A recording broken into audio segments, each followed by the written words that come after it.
United 367 preparing for takeoff. Please advise. Copy that, 367. Stand by.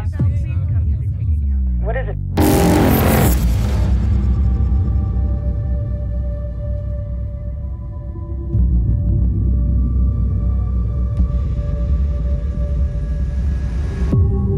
What the hell is that?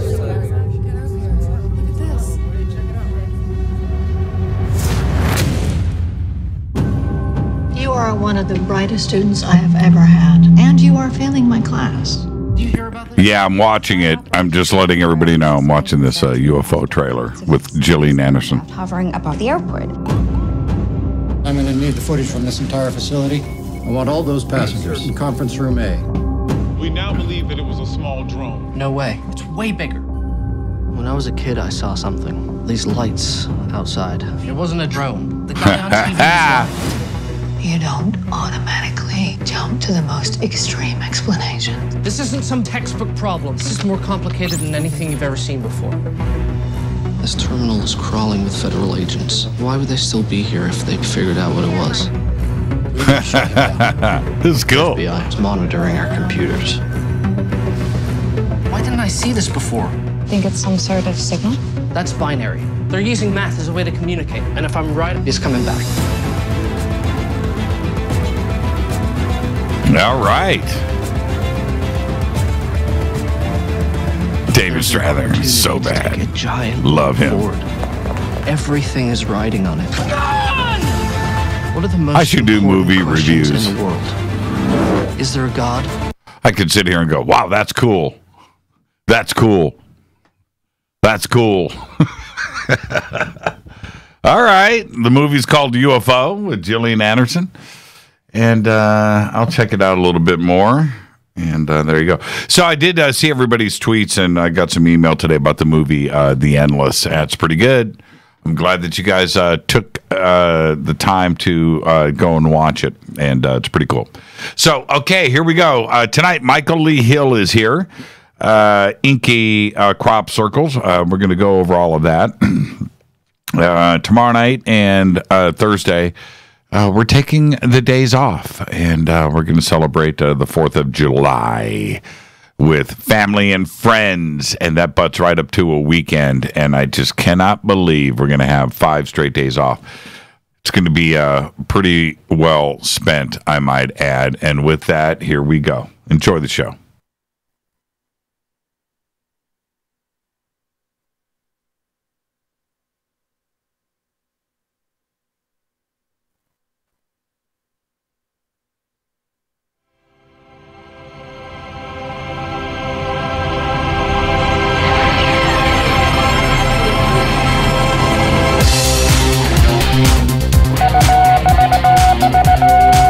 Bespoke radio for the masses. Headline edition, July 8, 1947. The Army Air Forces has announced that a flying disc has been found and is now in the possession of the Army. If the game is rigged, change the game. Game changer. I occasionally think how quickly our differences worldwide would vanish if we were facing an alien threat from outside this world. This is Fade to Black with your host, Jimmy Church, on the Game Changer Radio Network and KGRA, the Global Radio Alliance. I need your help to get to the year 1985. You're listening to Fade to Black with Jimmy Church on the Game Changer Network.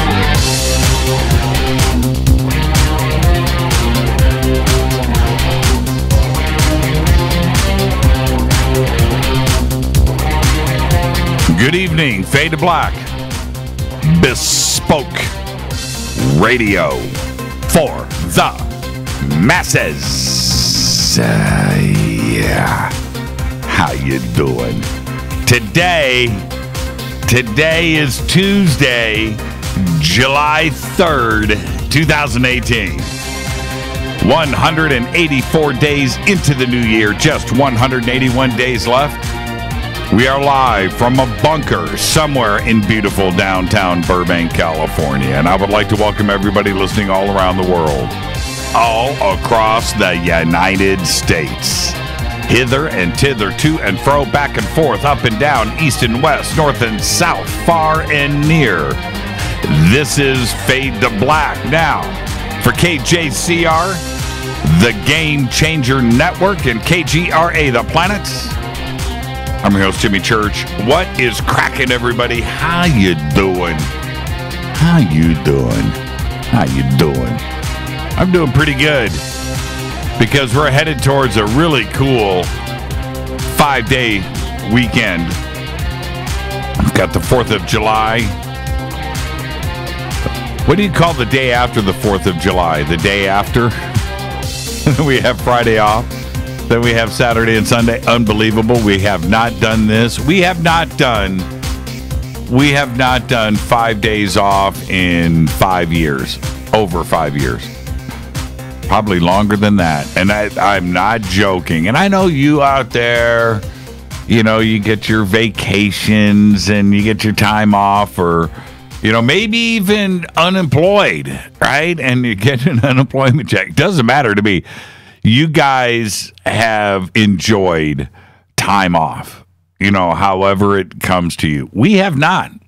We have not had days off. We get one day off here and there. Sometimes we'll get 2.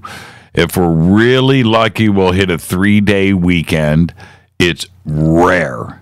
Okay, it is really uber rare. Most months, we've got 1 day off in most months. But for us to actually have the sun and the moon line up the way July 4th is this time around, and I don't have Coast to Coast this weekend, we're just ecstatic. So we are taking advantage of it, and we're going to get stuff done. We are. Clean out some closets. Yeah. Clean out the garage. But it's going to be fun. Just things that we haven't been able to do. And maybe if we're lucky, if I'm lucky, Rita will let me invite some friends over on one of those days, and we'll have a blowout. You know, low key. Low key. I mean, for those that will be there, the 3 maybe we'll invite over, 3 or 4. For them, it's going to be a blowout, you know. But so there you go. All right. Tonight, Michael Lee Hill is here. Great guitar player, great musician, 432, right?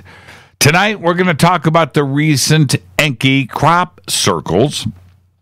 He's got a great article over at michaelleehill.net that you can read if you haven't already. And there is some breaking news today about this, but I'm going to let Michael tell us all about that. That'll be at the bottom of the hour. And like I just said, we're taking tomorrow and Thursday off for the 4th of July. We'll be back on Monday, July 9th. Now, all right, kiddies, I'm going to let something slip right now. I'm going to tell you who the guest is for Monday. And I want you to go and check her out. Okay? My guest on Monday is Mrs. Smith. That's right. Mrs. Smith, the guitar god, will be our guest on Monday. Now go and check her out on Instagram, Twitter, YouTube. She's got a great YouTube page right there, and you can go and watch a bunch of really cool interviews and see her play. Check out her new guitar that she just got, the Meow guitar. Mrs. Smith will be here on Monday. I am very, very excited about this. Now, of course, we're going to talk UFOs and awakening and retreats and consciousness and finding herself and how she became who she is today and what makes her tick. And she's just so cool.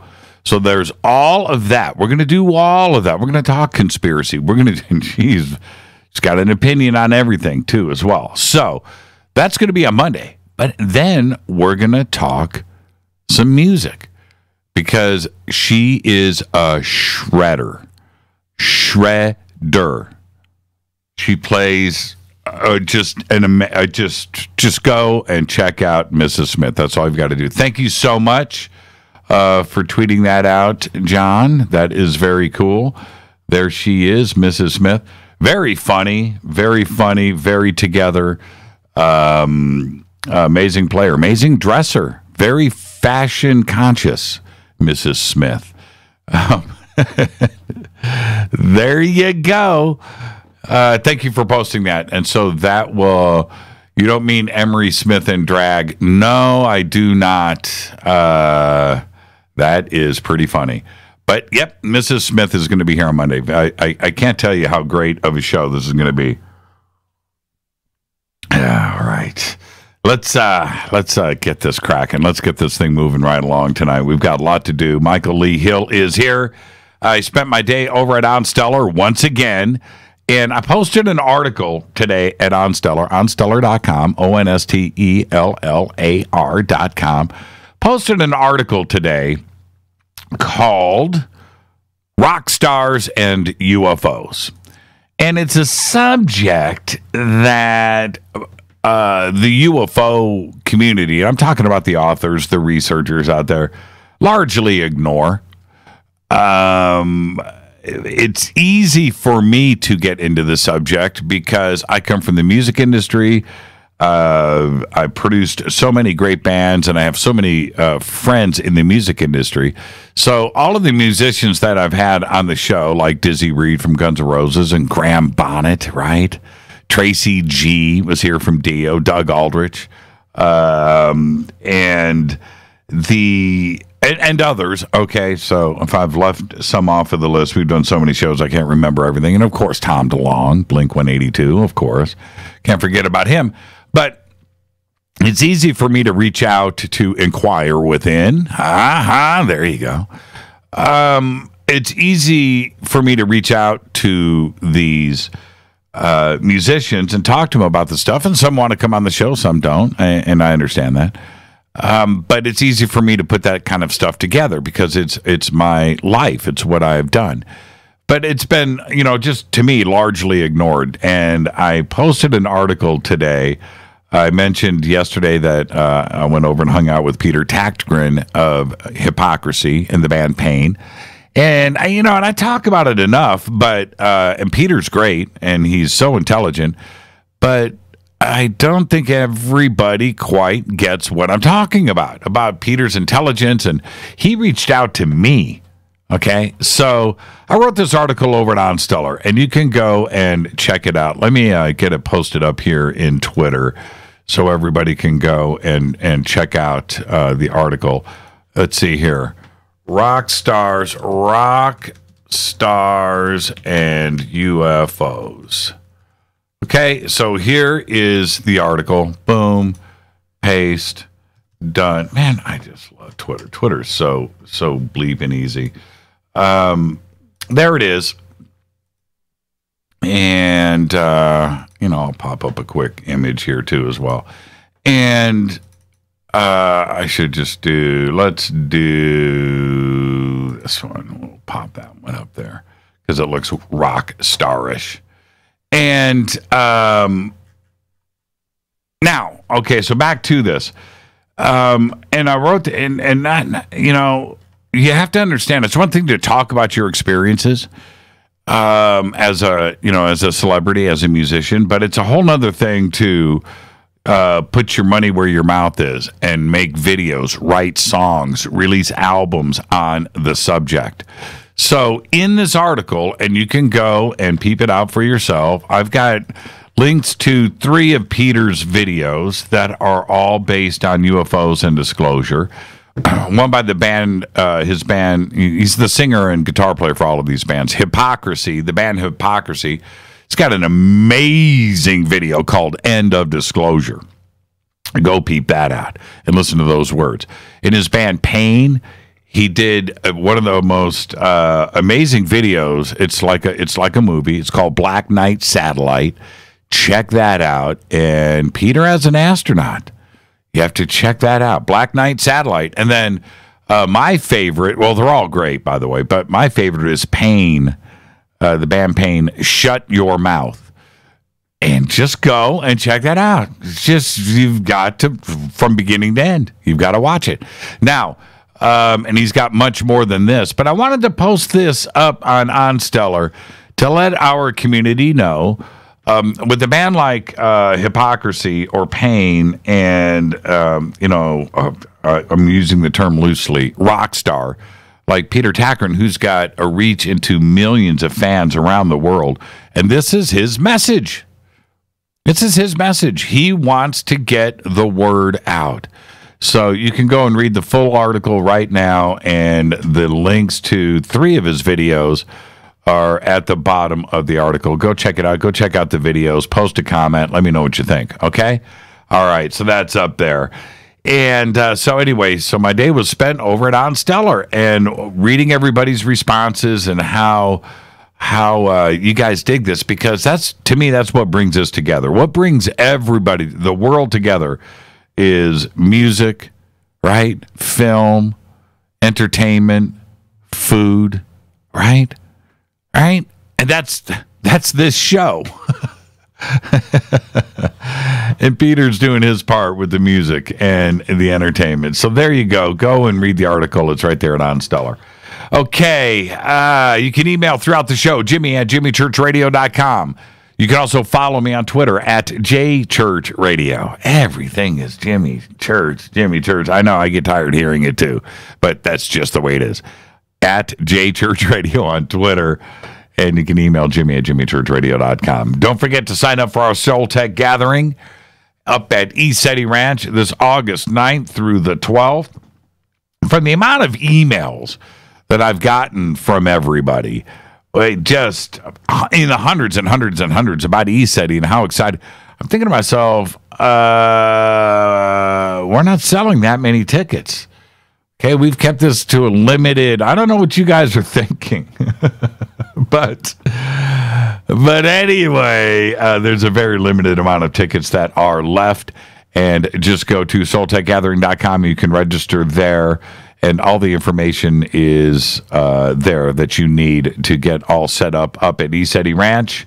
And don't forget, Corey Good's going to be my special guest. We've got James Gilliland, Jason Quitt, Matthew Ryan, Michaela Sheldon, Teresa Yanaris, Holly Marie, Mary Gabrielle, John Lund, Dana Harvey, Billy Carson, Laura Cantu, and Christine Contini, all in one place, teaching on one weekend, which is Soul Tech up at ECETI Ranch. Everybody in attendance, everybody that gets a full weekend pass, will get their own official Soul Tech Gathering t-shirt.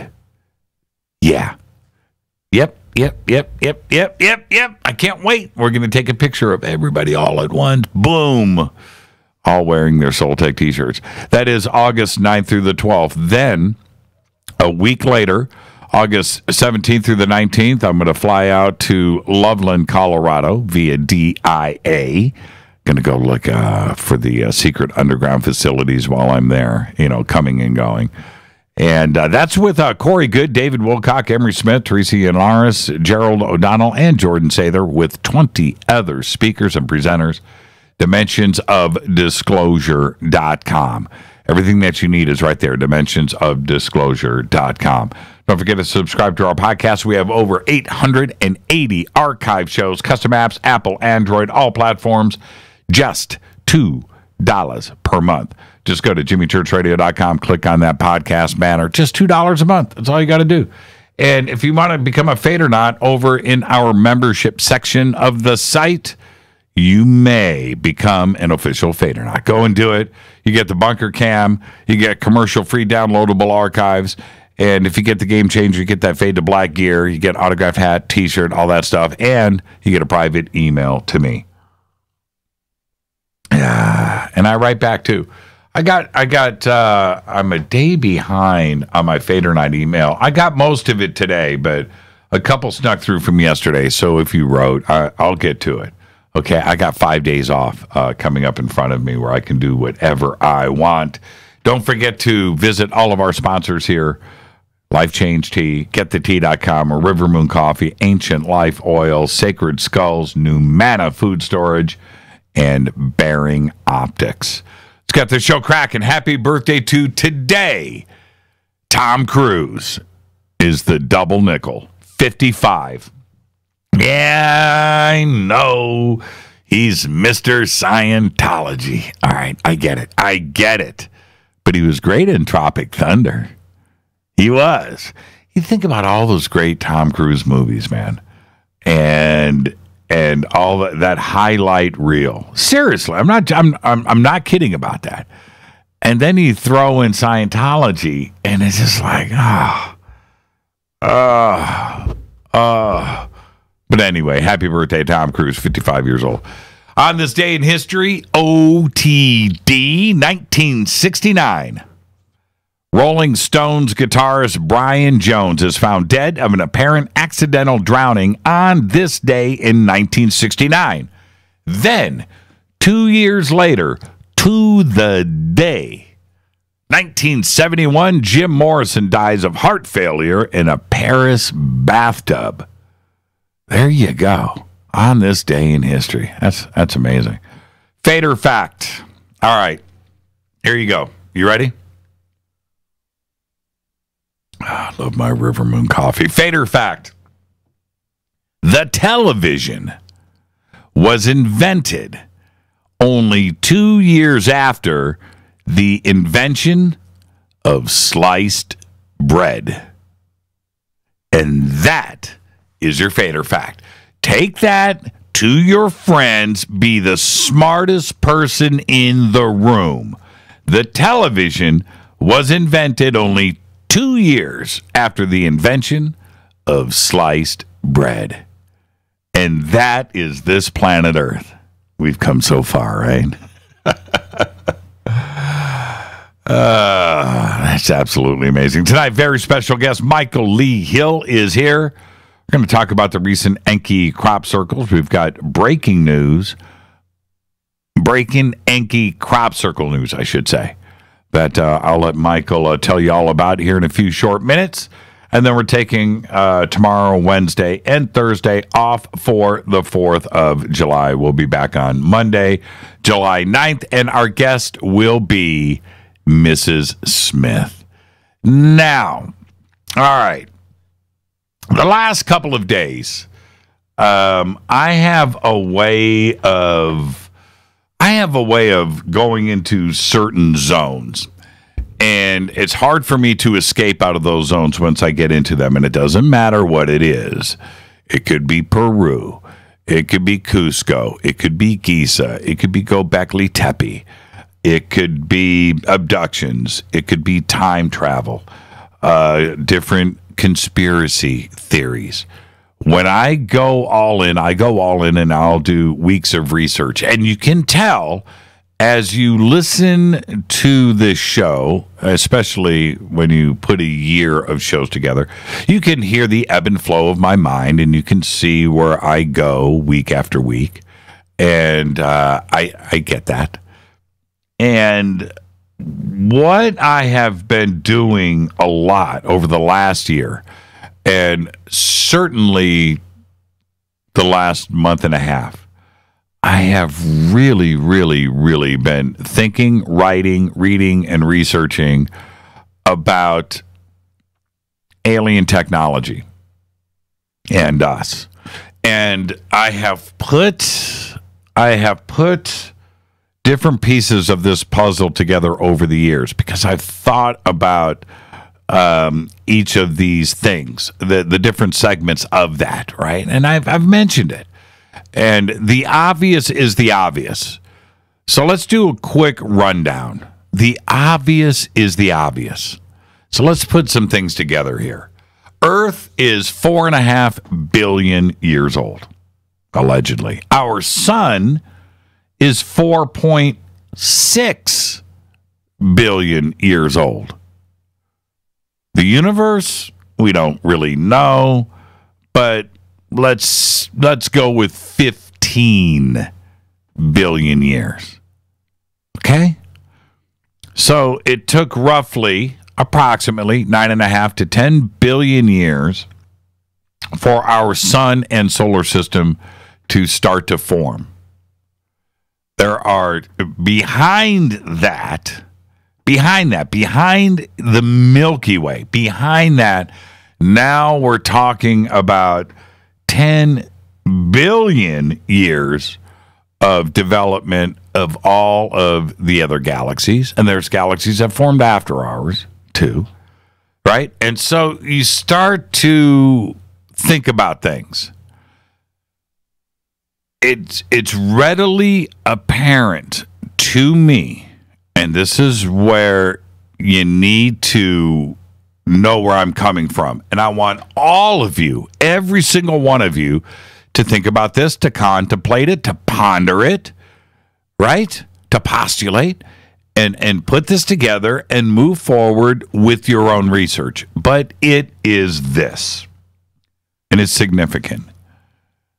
The amount of galaxies that are in our universe, although almost infinite, it's finite to a point. But the numbers of the galaxies are mind-numbing. Mind-numbing. You take your finger, you point up in the sky, wherever you point, you're pointing at 175,000 galaxies. 175,000 here, 175,000 here, 175,000 here, 175,000 here. And you can do that all over the night sky, all around the planet, everywhere. It doesn't matter where you are at. You can go down to New Zealand and start pointing at the sky in New Zealand. You're standing on the opposite side of the planet. You're pointing in New Zealand. 175,000, 170. It is a mind-numbing number of just the galaxies. And each one of those galaxies has 500 billion stars or more. Right? Now you start doing that math. You've got a number this long where the zeros are this big. It's just like an insane amount of stuff going on. And then you break that down further into planets and rocky planets, and you're coming up with a number that is so ridiculously huge, it hasn't been invented yet. It's that big. All right? Now, this is where I want you to trip. You play poker. You play poker, you shuffle the cards, you've got 4 buddies in front of you, you're dealing out 5 hands of poker, 5 cards each, boom, boom, boom, boom, boom, boom, boom, boom, boom, boom, boom, boom, boom, put the cards down, everybody flips up their cards and they look at them, right? Okay, now, what are the odds that you will pick up that deck of cards, take everybody's cards back, and deal out the exact same hand to everybody? Well, you play enough hands of poker, you will eventually deal the identical cards to the same people. You will have the same hands. Eventually. It's possible that it could be the very next hand. That's possible. Remote. But eventually, you deal enough hands, you will deal identical hands to everybody. Now, so think about this. Our Earth, and you, with that number that I just gave you, with the galaxies and the suns in our universe, the odds are, just like you will deal an identical hand of poker, eventually. There is another Earth out there, identical to this one, with you on it. That's right. You need to think about that. Is there intelligence out there? It's not that there is intelligence out there. There is another you out there. There is another planet Earth identical to this one. Identical. It is the craziest thing. Oh man, Siri. That there is intelligence. See, as soon as I start talking about intelligence in the universe, Siri kicks in every single time. Isn't that weird? There is an identical Earth and an identical you. Somewhere out there right now, there is a radio host right now on an identical Earth talking to his audience about another identical planet to theirs in the universe. What more do you need to think about? I would love to find that planet. They would love to find us. They're looking. They're out there searching too as well. So, yeah, alien planets, alien solar systems, ETs, civilizations, communication, faster than light travel, bending space, wormholes, communication. Are they visiting us? Do they know that we're here? Of course. Now, are we alone in this universe? Of course not. There's another you out there. And there's a bunch of it. And that just shuts down the conversation as far as, are we being visited? Do they know that we're here? There is so much of it out there. The identical Earth is one thing, and then there's everything else that is in between. All of those different races and civilizations and species that are out populating galaxies and the universe. Think about that. That's right. That's what I do. And I am so deep into this subject about the numbers game and what is actually out there and what the intelligence is. It's incredible. And we're going to continue to do this on the show. That's what we do. I'm your host, Jimmy Church. Tonight, continuing that discussion, is Michael Lee Hill, the inky crop circles. We're going to do all of that. Go to michaelleehill.net. He's got a great article right there. And let's have a good time tonight. And also, I didn't say it, have a great 4th of July, everybody. Just enjoy yourself tomorrow. Family, friends, do what you got to do. Fire up that grill. It's a great day for this country, the 4th of July. I'm your host, Jimmy Church, on the Game Changer Network and KGRA The Planet. I'll be right back with tonight's guest, Michael Lee Hill. Stay with me.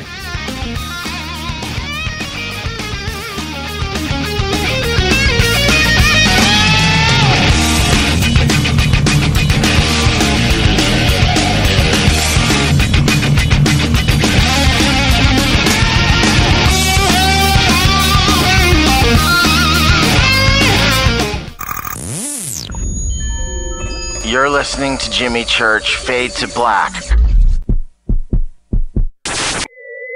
Fade to Black will now pause for alien identification. The station that talks the net. KGRA Radio. When you take the beans from Central America with dashes of Indonesian and African mixed in and then roast it to the dark side of Fade to Black, you create the ultimate brew of fringe.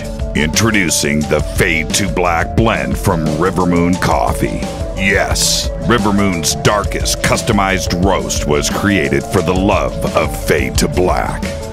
The alchemy of masterful roasting and smoking the beans is in every sip of this full-bodied dark Java. I need my coffee dark, deep, with distinct bittersweet chocolate highlights, just like the bunker. Leaning further into the darkness of the roast is Fade to Black blend from River Moon Coffee. Just click on the banner at jimmychurchradio.com and use the promo code F2BBLEND for 15% off of your order today. Go Beckley Teppy.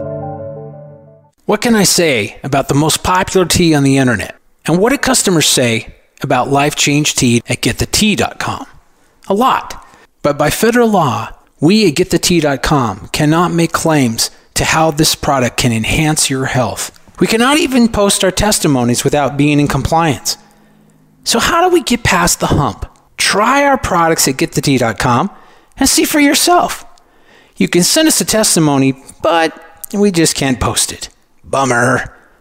Our products are GMO-free and organic.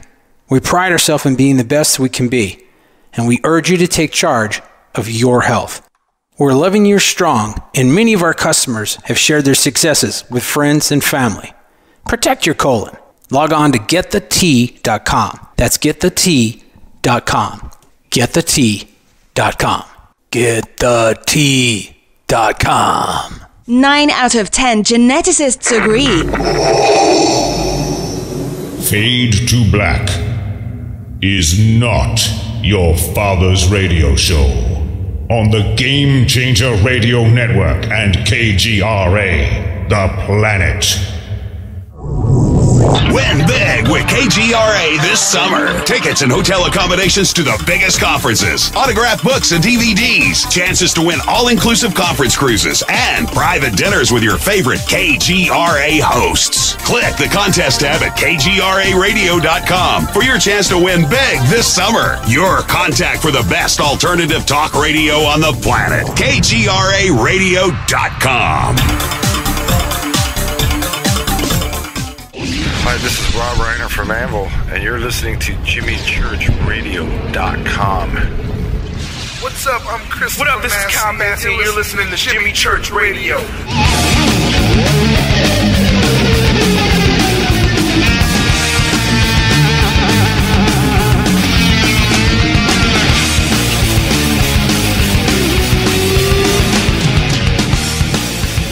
All right, welcome back. Fade to Black. I'm your host, Jimmy Church. Tonight, Michael Lee Hill is here. We're going to talk about the recent discovery of those inky crop circles. He's got a great article over at michaelleehill.net. You should go and check that out. Great pictures, great data. And we've got some breaking news that I'm going to let Michael tell you about here in just a bit. And this segment of Fade to Black, is brought to you by Life Change Tea. Just go to the banners over at jimmychurchradio.com. Use that promo code FADER, F-A-D-E-R, and you will get yourself free shipping.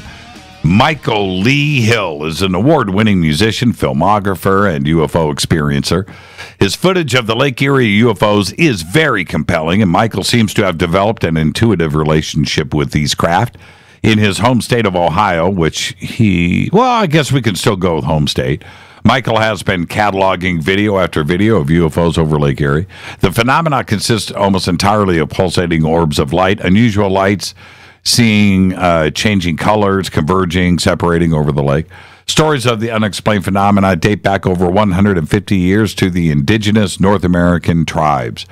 Tonight, we are going to talk crop circles and Michael's recent article on June 4th, 2018 called Enki, Seven-Pointed Star Crop Circle, The Revealing of the Divine Ark of the Covenant. That's right. MichaelLeeHill.net is the website, and he's also the guest. Michael, good evening, my friend. How are you?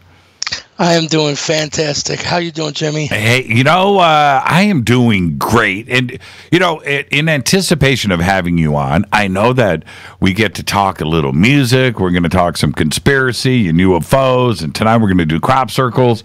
I get to do everything that I know and love. Maybe we'll even talk some food. Okay, we'll get that out of the way, too, and just knocked everything out of the park. I said home state of Ohio. But you want to tell everybody about your recent move, or do you want to keep that all clandestine? Nah, it's all good. Just moved to Florida because I met my fiance. Her name is Sarah, and she's beautiful. And we actually met at the Serpent Mound during the eclipse of 2017, and NPR was there, which was interesting. We had over 1,000 people, and Chief Colin Light Eagle, who is a prominent chief of the Dakota. He's been on Ancient Aliens many times. Yep. He was, for the first time, he was heading this snake dance. And it's funny because I think he had a hand in this on a higher level, because me and Sarah got partnered up at this Native American snake dance during the Serpent Mound eclipse event. And I was about 2 people behind Chief, and he looks at me right when me and Sarah got together, and he said, "Michael, you in love yet?" Wow. I think I was. The rumor is she heard you on Fade to Black and went to the Serpent Mound. That's what I heard. That is exactly. She said, I got to go to Serpent Mound because of everything I've learned from Jimmy Church. Congratulations, man. That's really cool. And now, are you in a spot in Florida that you're still able to make contact? Yes, a matter of fact, she took me to her actual mound site here because, as we have got into before, the true Nephilim bloodline on this planet comes in through the Native Americans, and she is Native American. Females hold the highest level of authority, by the way. So when I got to Florida, she took me to her mound, and you know what was really interesting? This is a state park. It's called Crystal River. Going into the mound, they show how there's this trade route between Florida and the Great Lakes, the Iroquois up there. No one knows this, but we're going out the back door, and guess what is on the back door of the state park museum? What? Giant Flora de Lis. Oh, is that right? Yeah. I'm like, why is no one asking why this is here? You know? Right. Oh, that's cool. Well, you know, and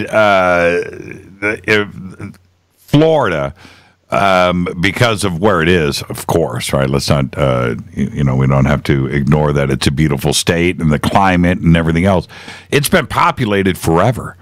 Yes. And there's a lot of things going on in Florida. There is no question about it. It's a magical place. It's a magical state. I love Florida, and it's been there forever. And the one thing that I was surprised to see the mainstream media let go of was the underwater monument in Miami.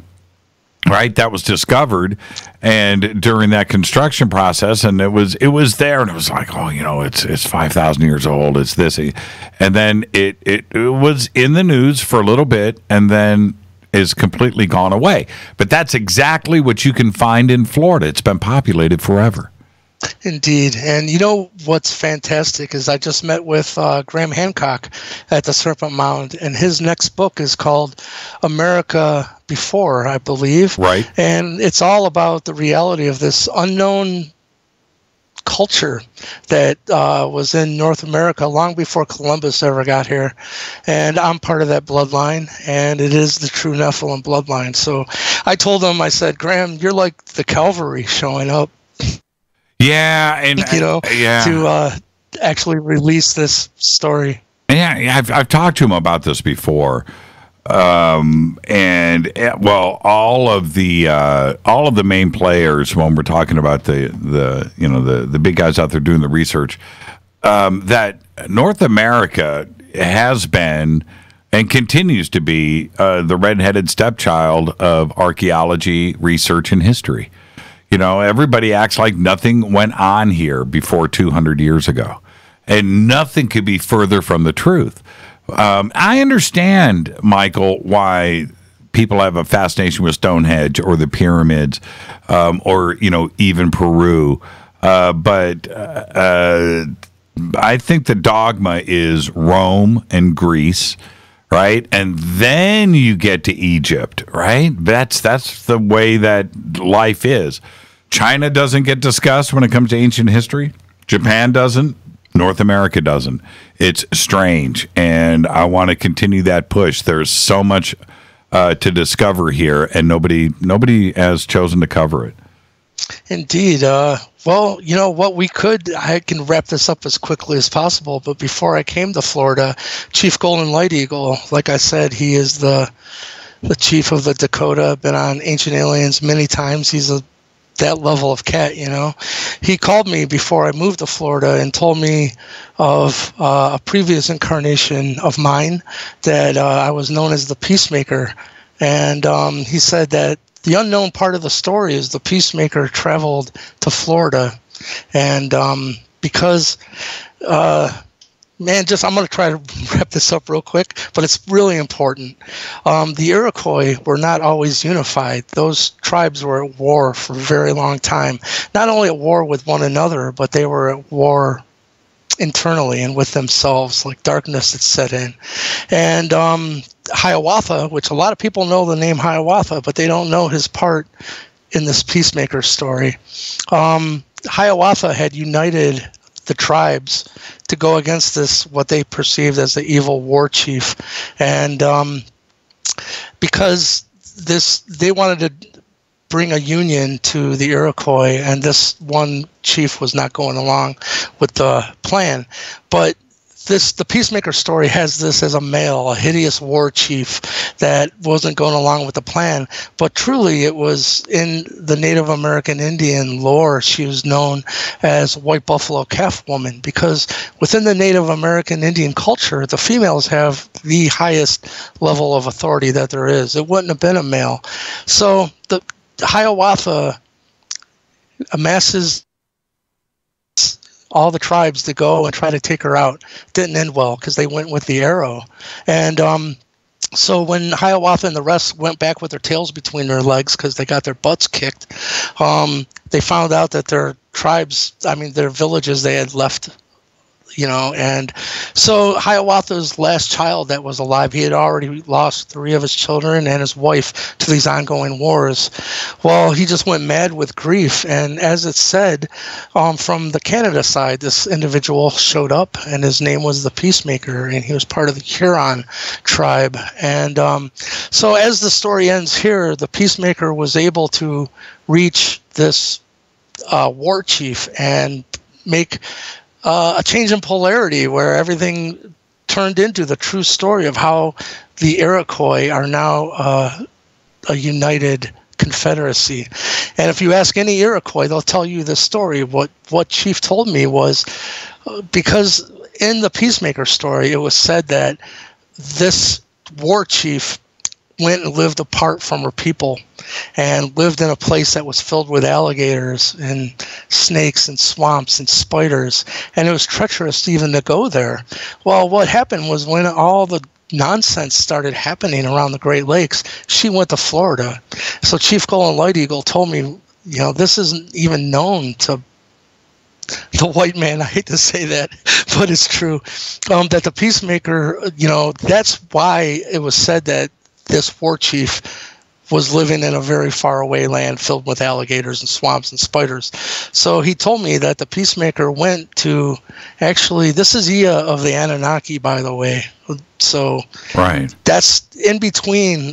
This is the incarnation of him. So Chief Golden Light Eagle told me that he went to bring fresh water aquifers to his mother, White Buffalo Calf Woman. This is Chief telling me all this. This isn't my opinion. And he said that the first fresh spring water that he brought up, he told me where it was, and some Iroquois elders took him there, and he said, Michael, this is the true fountain of youth, because as we know, water has memory.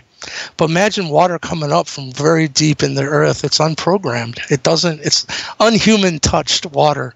He said he was taken there by a bunch of chiefs, and that they weren't allowed to take any water from this freshwater spring. He said what really blew his mind is he said they were only 50 feet away from the ocean. He said that this small little piece of land was holding back an ocean, and it's totally drinkable. The freshest spring water on the planet was really a miracle to him to be that close. But they told him where to find that spring, and that all these underwater fresh spring water aquifers here in Florida are truly connected. So first of all, he said that I had been chosen as the mound builder, this Nephilim culture, as their messenger. So I took that very seriously, actually, and he said that it's time that they want me to bring star knowledge into Florida and start bringing these Native American Indian elders into Florida to reveal this part of the story. But make a long story short, he also told me to begin doing ceremony and bring in my 432 image and the disc to these spring waters and truly infuse it with the energies of this 432 image. We can get into that. Yeah, but, we should. I want to forward. Well, hold on. Let me jump in really quick. You said something that is very, very important, which is he indicated that this water hadn't been programmed yet, hadn't been changed, hadn't been altered. Our bodies. Not only that. Well, but our bodies are, 95% water.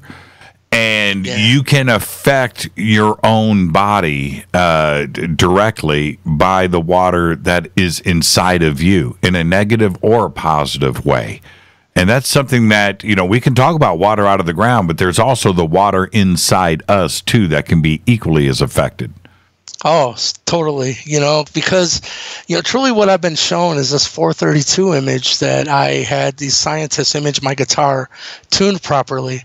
And it restructures water. I didn't know it would do that, but it's been proven to me by a guy that makes the purest water. It's made out of the process of making maple syrup. They tap the bottom of the tree and water comes out. In the past, the farmers would just use it as scrap water to wash their hands and whatnot. But anyhow, I was at a conference and he called me over and said, I want to show you what the effect that your 432 disc image is having on this water.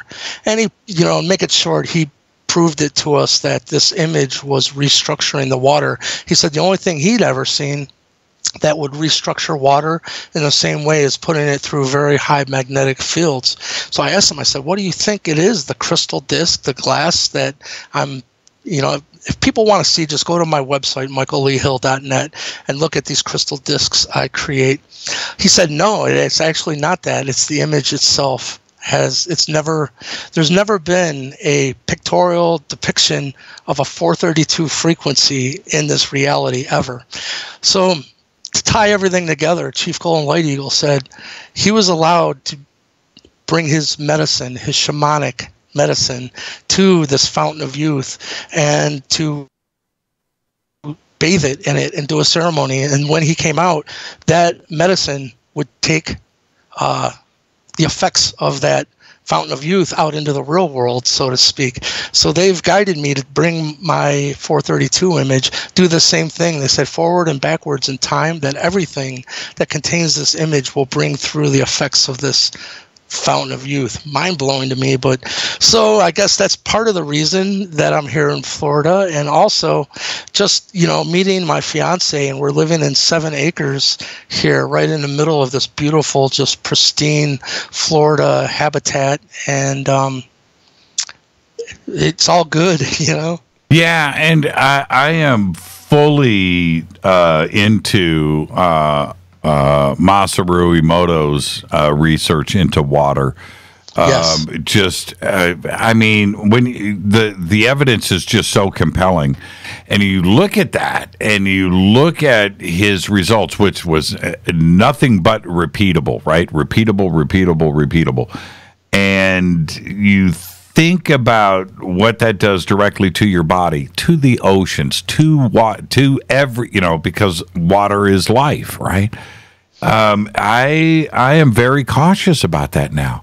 And if you think about somebody that yells a lot, that is angry or is yelling at their children, and what is polluted inside of their own bodies, what they're doing to that, but the effects on children, right? And you can change it instantly if you go the other way. But if you are just your entire body, which in turn, it's everybody that's around you too, is affected by it. There's such solid science, and I think if more people knew about it and the effects of 432 on water, direct. Yes, there's no question about it. Mind-blowing. I'm glad you brought up Dr. Emoto, because I would urge everyone to look into his work. Oh man, he's you know what? If you're not familiar with him, and you go and jump into his research, be prepared to be affected. You will be affected. That really makes you think.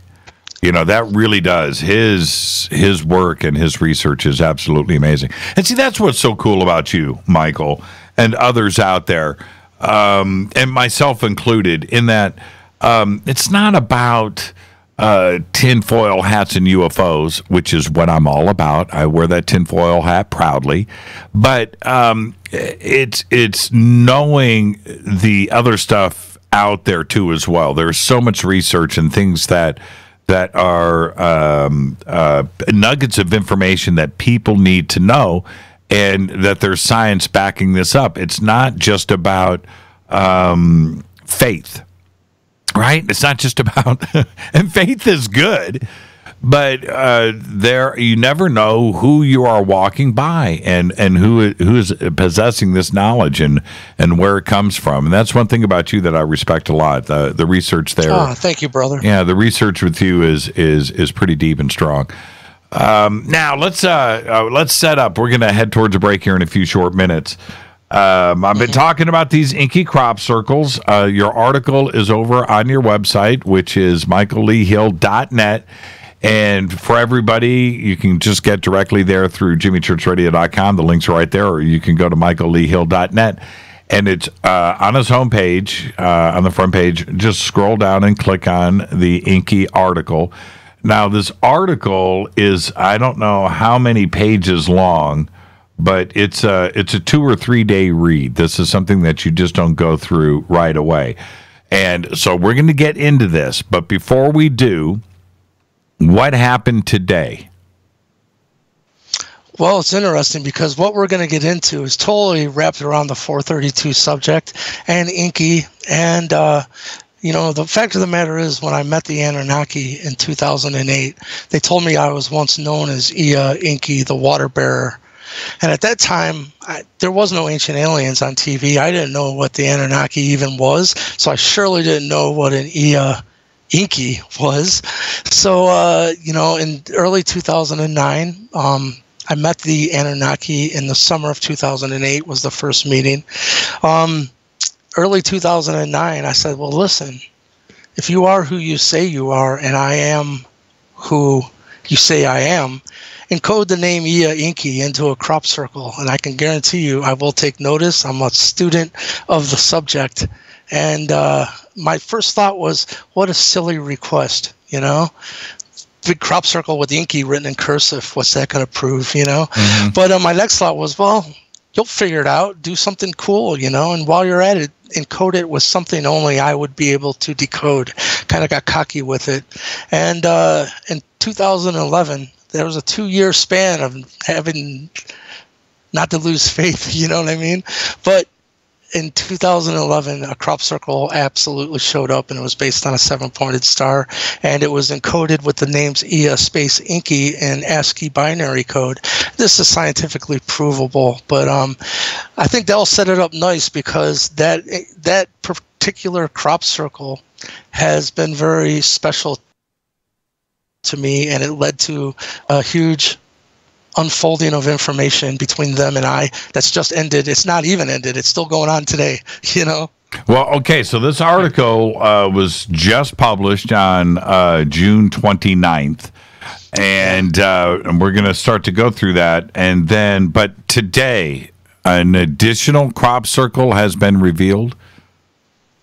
Yeah, anyone that wants to see this, go to Crop Circle Connector and just look at the most recent crop circles.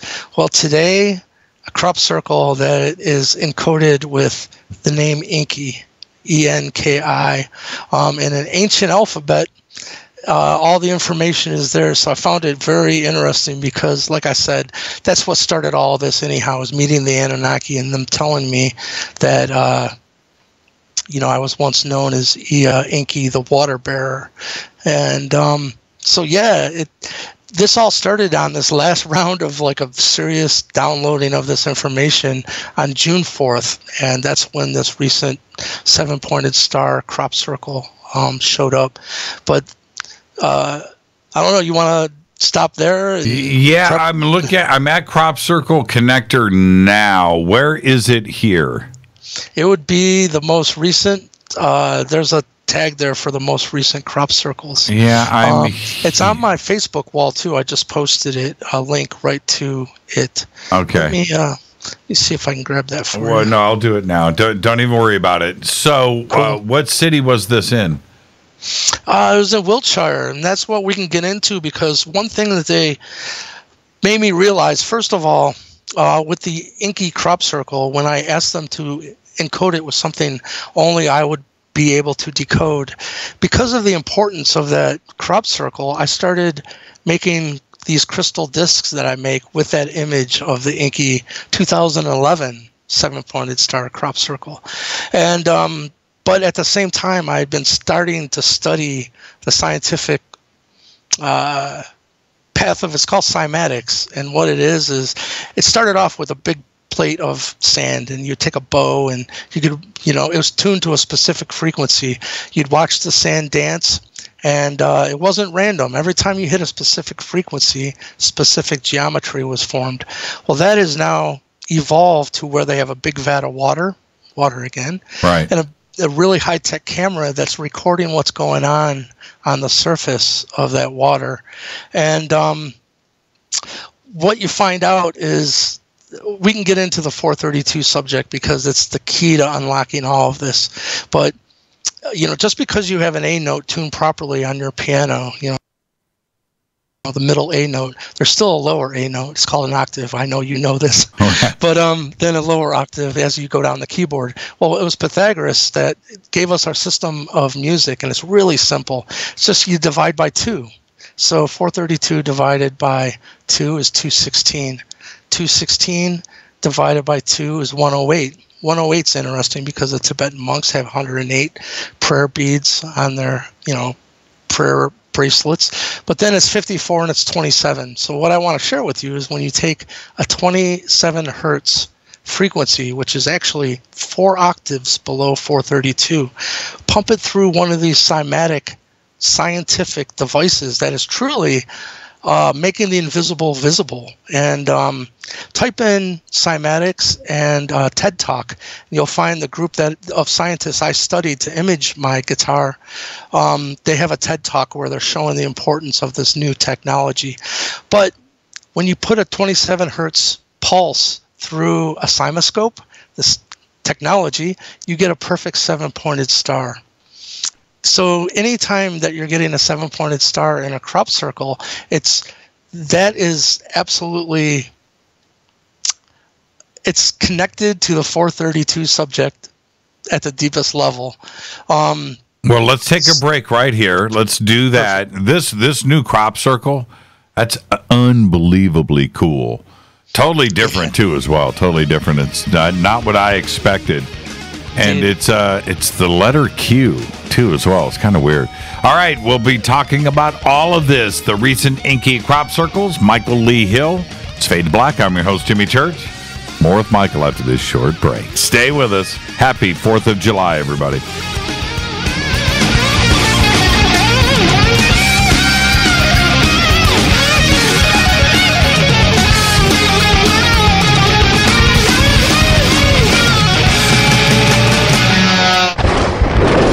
This is Fade to Black with Jimmy Church on the Game Changer Radio Network and KGRA, the Global Radio Alliance. This is KGRA Digital Broadcasting Station, Salt Lake City, Utah, Van Buren, Arkansas.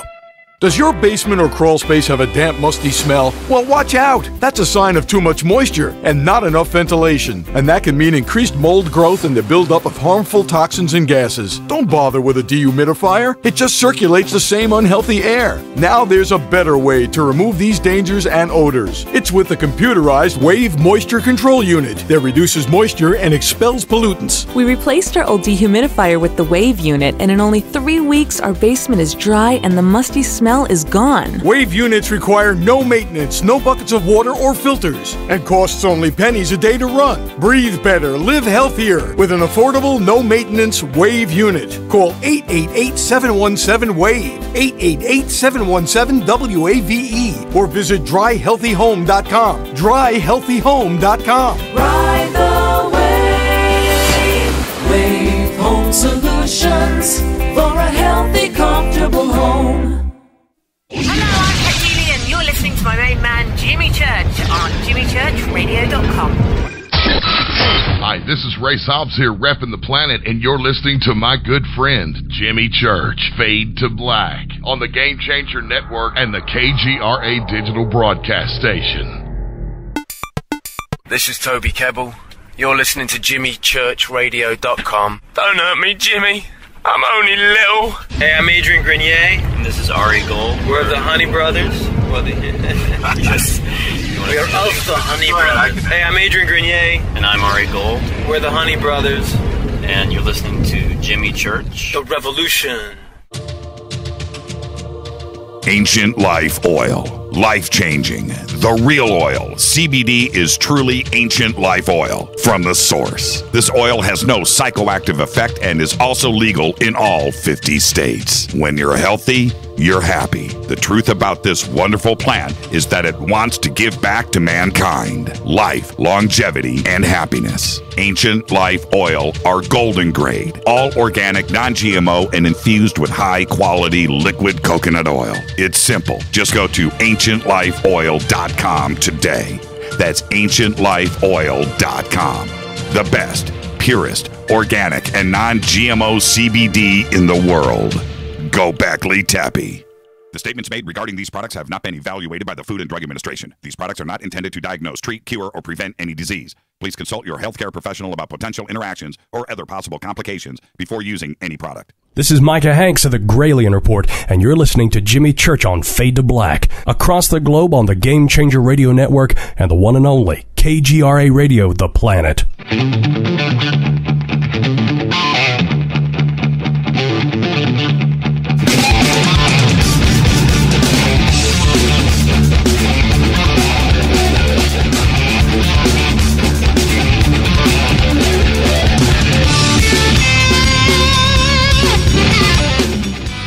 Welcome back, Fade to Black. I'm your host, Jimmy Church.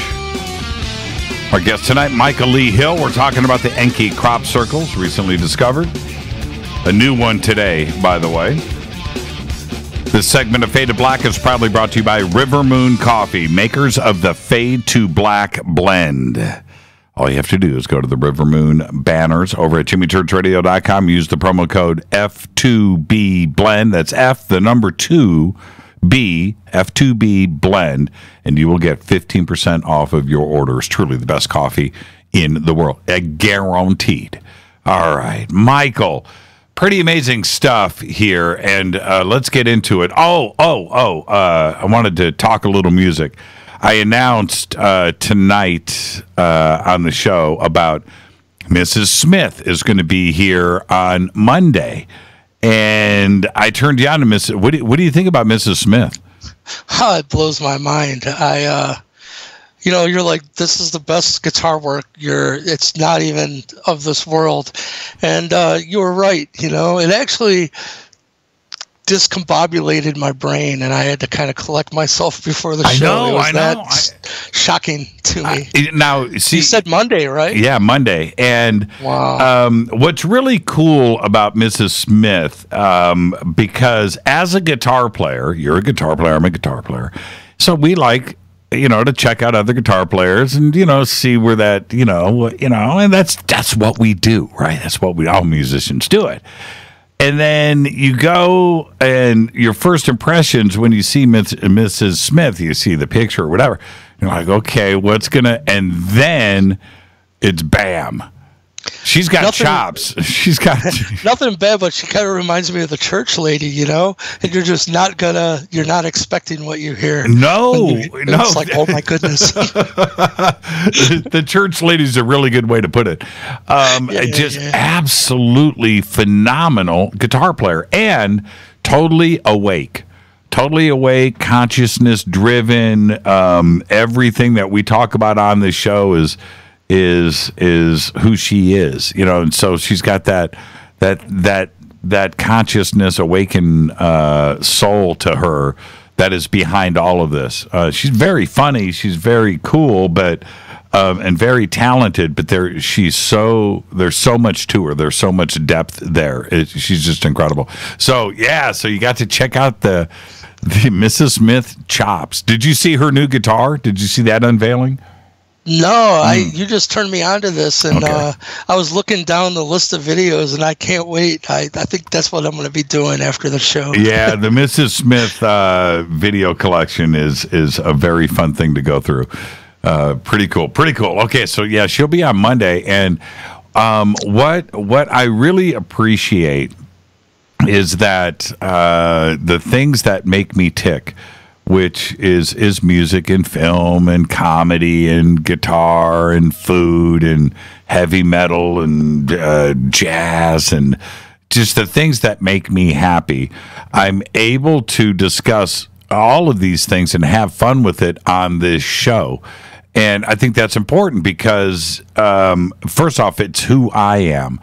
But it's connecting with the audience on all of those levels too as well, because they're going down the same roads of discovery that you and I are, and we're all interested in the same things.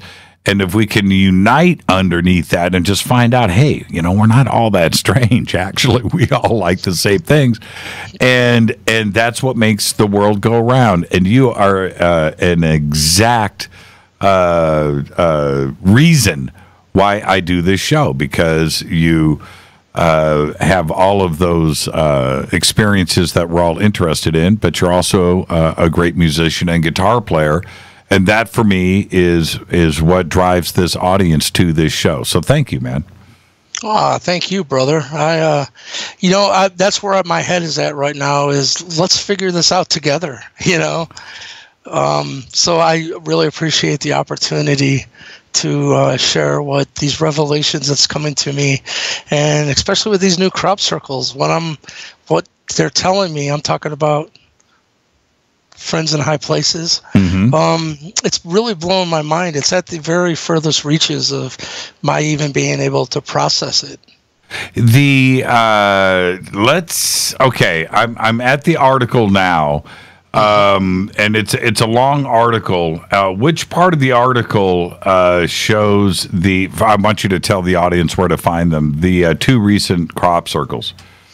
You know what? The easiest way is to go to Crop Circle Connector and go to, the recent 2018 crop circles. You can, view them all. And not only that, there's some really mind-blowing new drone footage that is 4K that's shot of these crop circles recently, and that's one that's never been done before. To see these things in their glory, so to speak, is mind-blowing. And when I tell the audience what I've found out, you'll see why that these are so important. I made a meme and it said, while we're all being distracted by Hillary and Trump, there are crop circles showing, 7-pointed crop circles showing up all around Earth's latitude line of 51.428. You find out that latitude line runs right through Avebury, through Wiltshire, where Stonehenge is, where Salisbury Hill.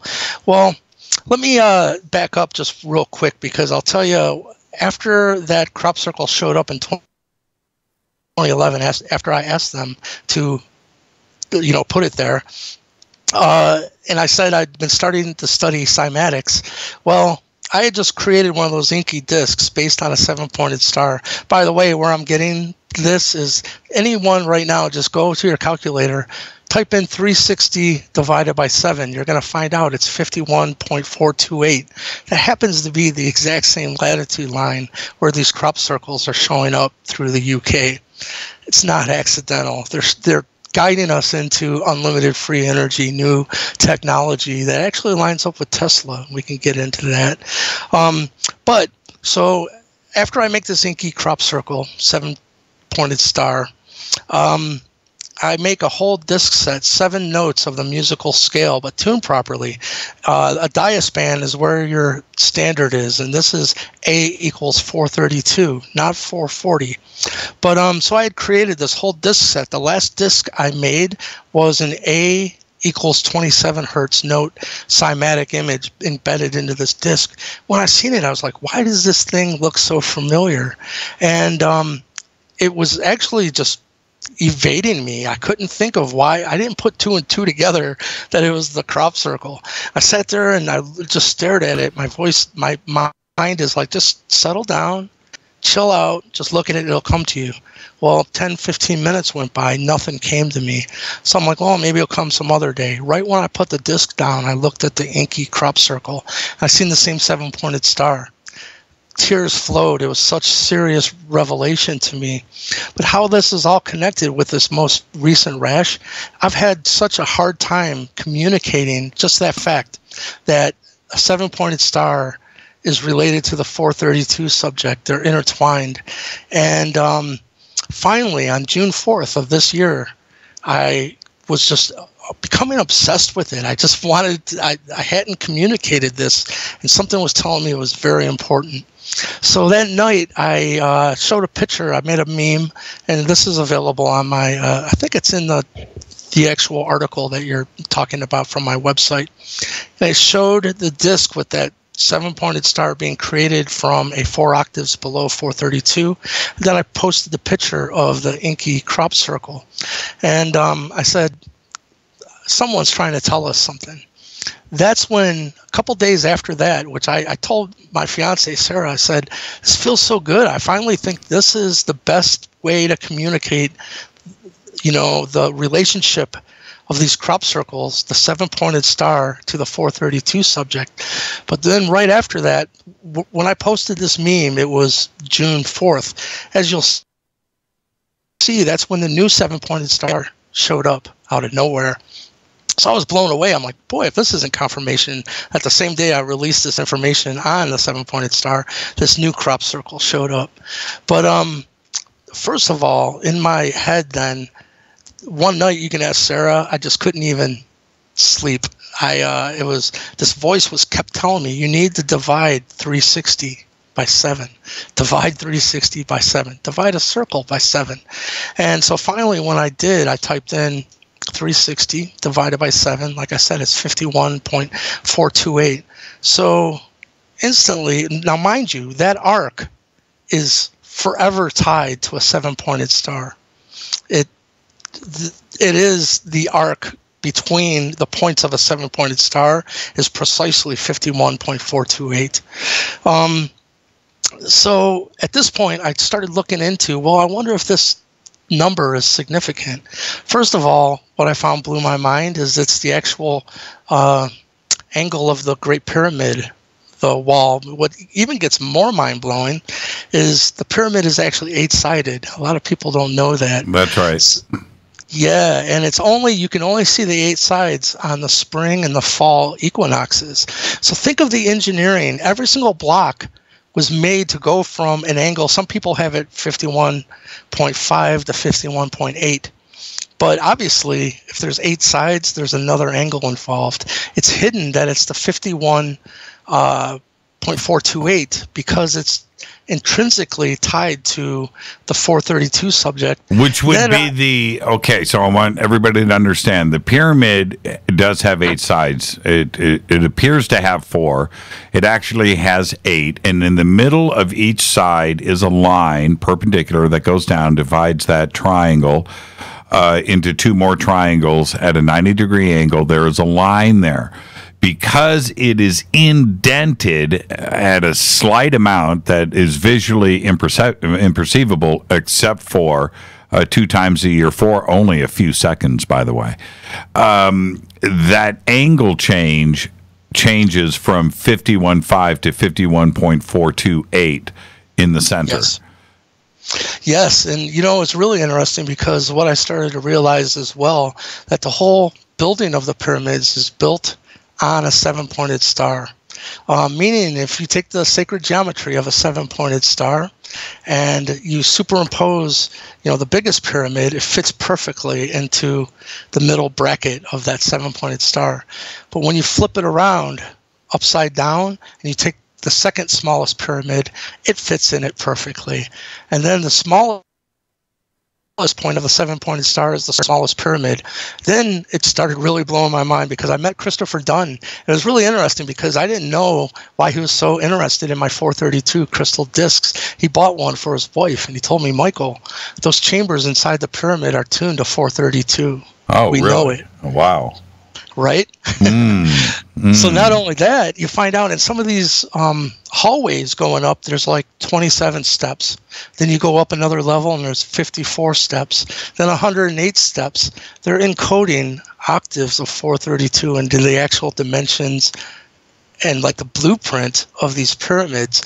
Now, take into effect that these crop circles are showing up on the 51.428 latitude. Now, let's stop right there for a second. Avebury is located at latitude 51.428. Indeed. Mind-blowing, isn't it? This is what they've been guiding me towards, and we're not even done yet. The end of this story is blowing my mind. It's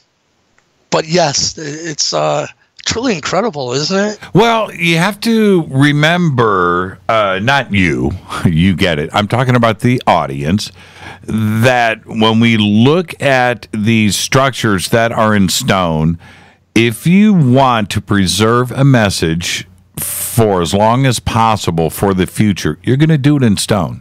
We do it today. Okay, we do it today.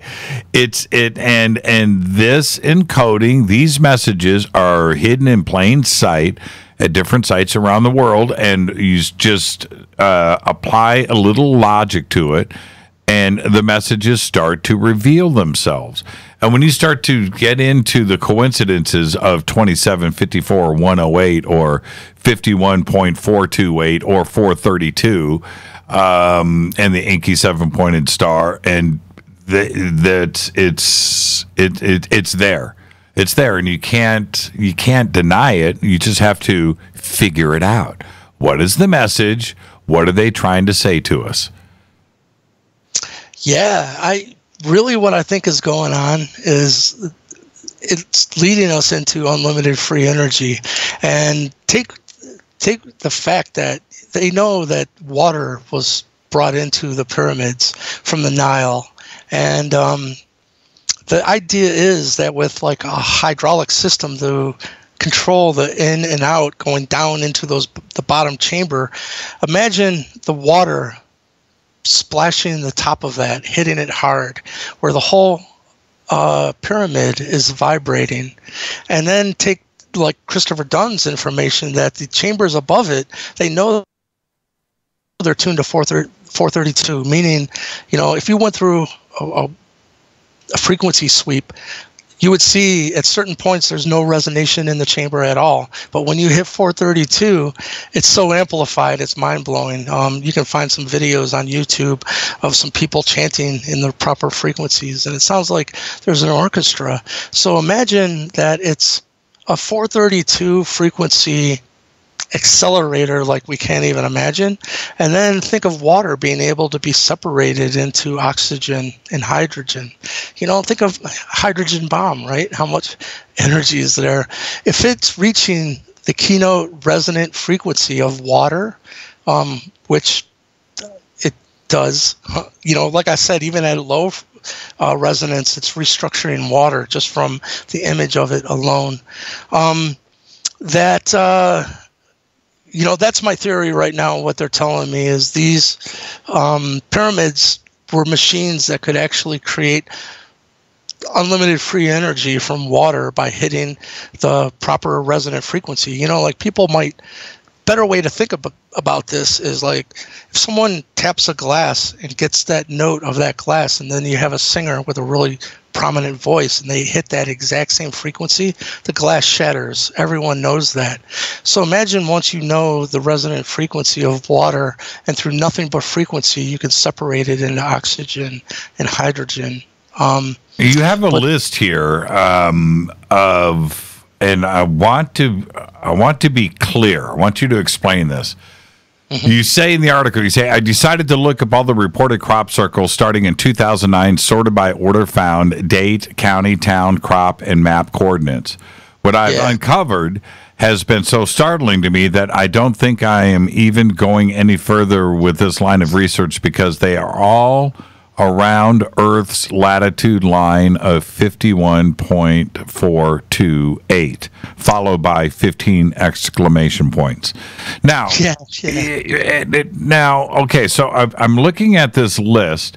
starting at April 14th, April 19th, 21st, 23rd, 25th, all the way through May, June, a ton in June and July, through August 29th of 2009. I don't know how. So are we talking about, on this list, I want to be clear here, these are all individual crop circles on or around 51.428. I see here 51.427, 4267, 425, 425, 426, but they're all within a thousandth of a degree of 428, or maybe a tenth or a hundredth of a degree, but they're all right there, right? Is that what I'm seeing on this list? Yeah.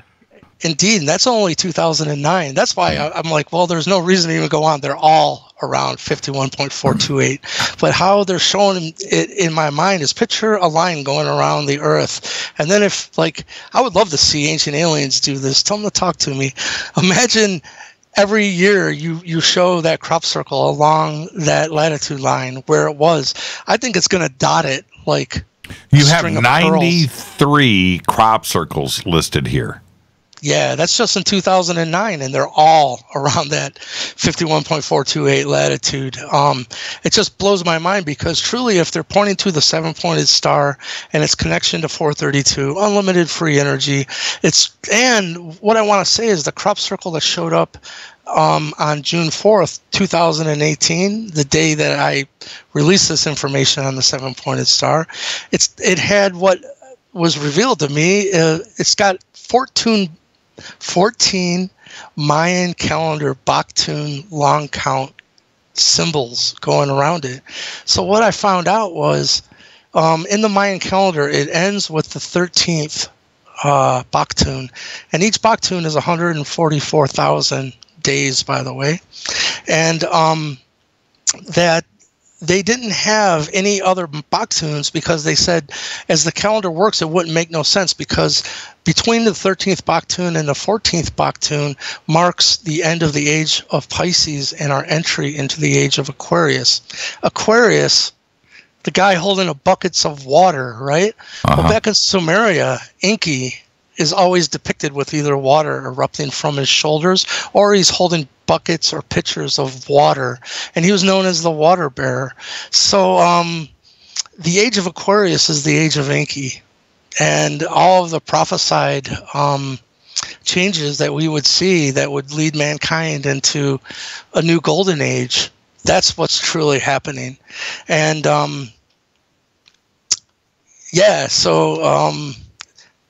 so that crop circle in itself depicted 14 Baktuns. So I said, well, what is that? What's the date? So I took 144,000 times 14, right?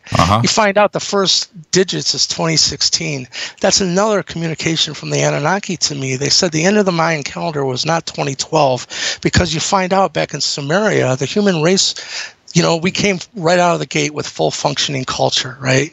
Math, governance, laws, agriculture, but they also gave us our system of timekeeping. So, make a long story short, there's 43,200 seconds in 12 hours. The pyramid, when you take the height and multiply it by 43,200, you get the actual accurate height, the Earth dimensions. The latitude of the pyramid times 43,200, you get the latitude around the Earth accurately. Then I found out, like I said, the Nephilim bloodline.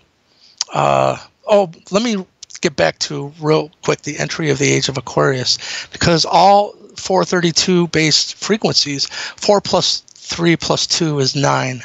The lower octave, 216, 2, 1, and 6, 9. 108, 9. 5 plus 4, 9. 27, 9. So when I looked at the Mayan calendar and people thinking it was 2012, my brain went, well, that's a 5. It can't be the end of the Mayan calendar because the Mayan calendar was given to the Mayans by Quetzalcoatl, the Anunnaki. What I found out too, is this is truly the remnants of the Atlanteans who we're talking about. That's the bloodline. And So, let's stay on this age of Aquarius. Yeah. So there's another crop circle you'll see, and it's 2 circles within a circle, and that's another. It hit me right away. This is a Mayan calendar, and it took a little decoding, but it's pointing the star within the middle is pointing to the first Baktun. The first Baktun is the entry into the next age on the precessional cycle, and it's 2016. So it's interesting because when I met the Anunnaki in 2008, they told me their whole succession of kingship and how they relate to humanity is based on the precessional cycle.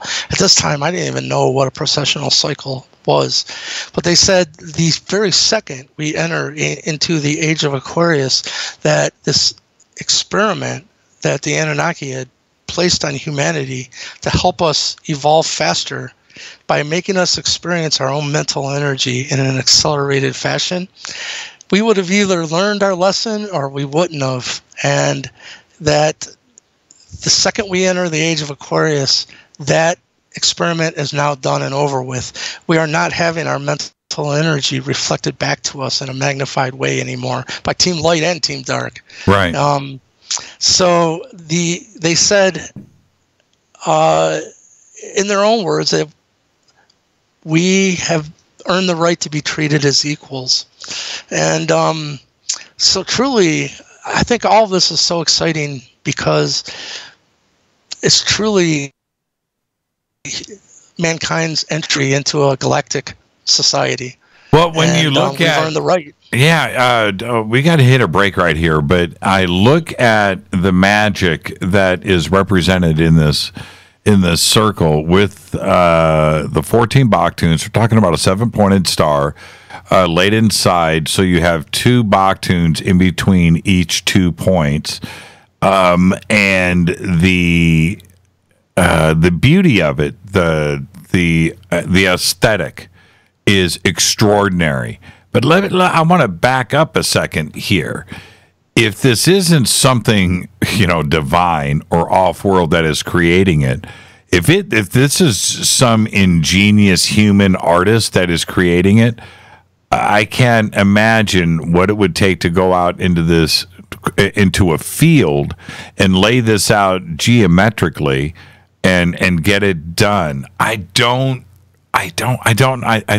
It's impossible. And now it could be human created, Mike. It could be. I get that, and there's people out there that are going to say that it is. I'm looking at this, and the technical side, the logistical side of pulling off something like this is extraordinary, next to impossible. But I'm talking about the mind behind it. Who would go into the Mayan calendar, pull up the Baktuns, lay this out in a 7-pointed star like this for what reason? What, just to be cool? Just to say that they did it? Well, I'm not so sure. I think there's something going on here, my friend. Let's take a break right here. Our guest tonight, Michael Lee Hill. An extraordinary article. It's over at michaelleehill.net. The inky 7-pointed stars. This is Fade to Black. Happy 4th of July. We'll be right back. Stay with us.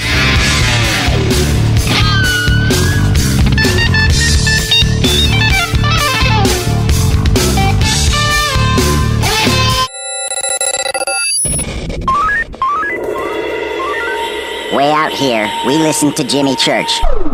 You're listening to Fade to Black. Always on the edge of the hottest alternative talk. Jimmy Church with Fade to Black. KGRARadio.com.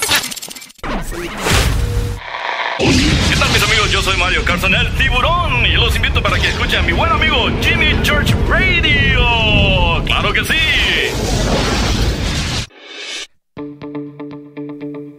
Hurricanes, earthquakes, wildfires. This year we've experienced more than our fair share. This is Jimmy Church of Fade to Black, and last month I decided to make sure my family does not have to worry about food should we get caught in a real emergency situation. Introducing Numana, a healthy, storable product that tastes so good that you'll want to eat it every day instead of just during those times of duress. All Numana products have a 25-year shelf life, are MSG and GMO free, no preservatives, and are made in America. With the Numana pack in your home, you'll be able to sleep at night knowing that you've protected your family. Not only have I tasted and tested, I own it. Now you can too. Just click on the Numana banner on JimmyChurchRadio.com and use the promo code Jimmy when you order. In addition to a discount, we'll send you an autographed Fade to Black t-shirt. Seriously, go Beckley Tappy. Do you worry a lot? Whether you're a college student, busy professional, parent, or grandparent, ongoing stress and elevated levels of the stress hormone cortisol can rob your memory, your health, and your future. Now you can combat the effects of stress and anxiety while improving your memory and recall at the same time with the dietary supplement Calm and Clever. Studies show that the ingredients in Calm and Clever reduce cortisol by as much as 30% in 1 to 2 weeks. Call 1-800-758-8746 or calmandclever.com. You listen to us, and we listen to you. And so does the CIA. KGRARadio.com. Hi folks, what can I say without making claims? CBD is truly the buzzword for health. What does it do? Government institutions will not allow me to say what this wonderful oil does for us. But I can say it's non-GMO and organic. I can say it's 0.003 THC, which in plain English means you won't get high. There are those that want to squash your freedom to buy natural products. Fight back with your purchase power. In the end, it is you that takes care of your health. Go to ancientlifeoil.com. One more time, ancientlifeoil.com. You are listening to Fade to Black with Jimmy Church on the Game Changer Network. Oi, oi, I'm Reese Evans. You're listening to Jimmy Church. This is Revolution. The revolution will not be televised. The revolution is on radio. Ciao.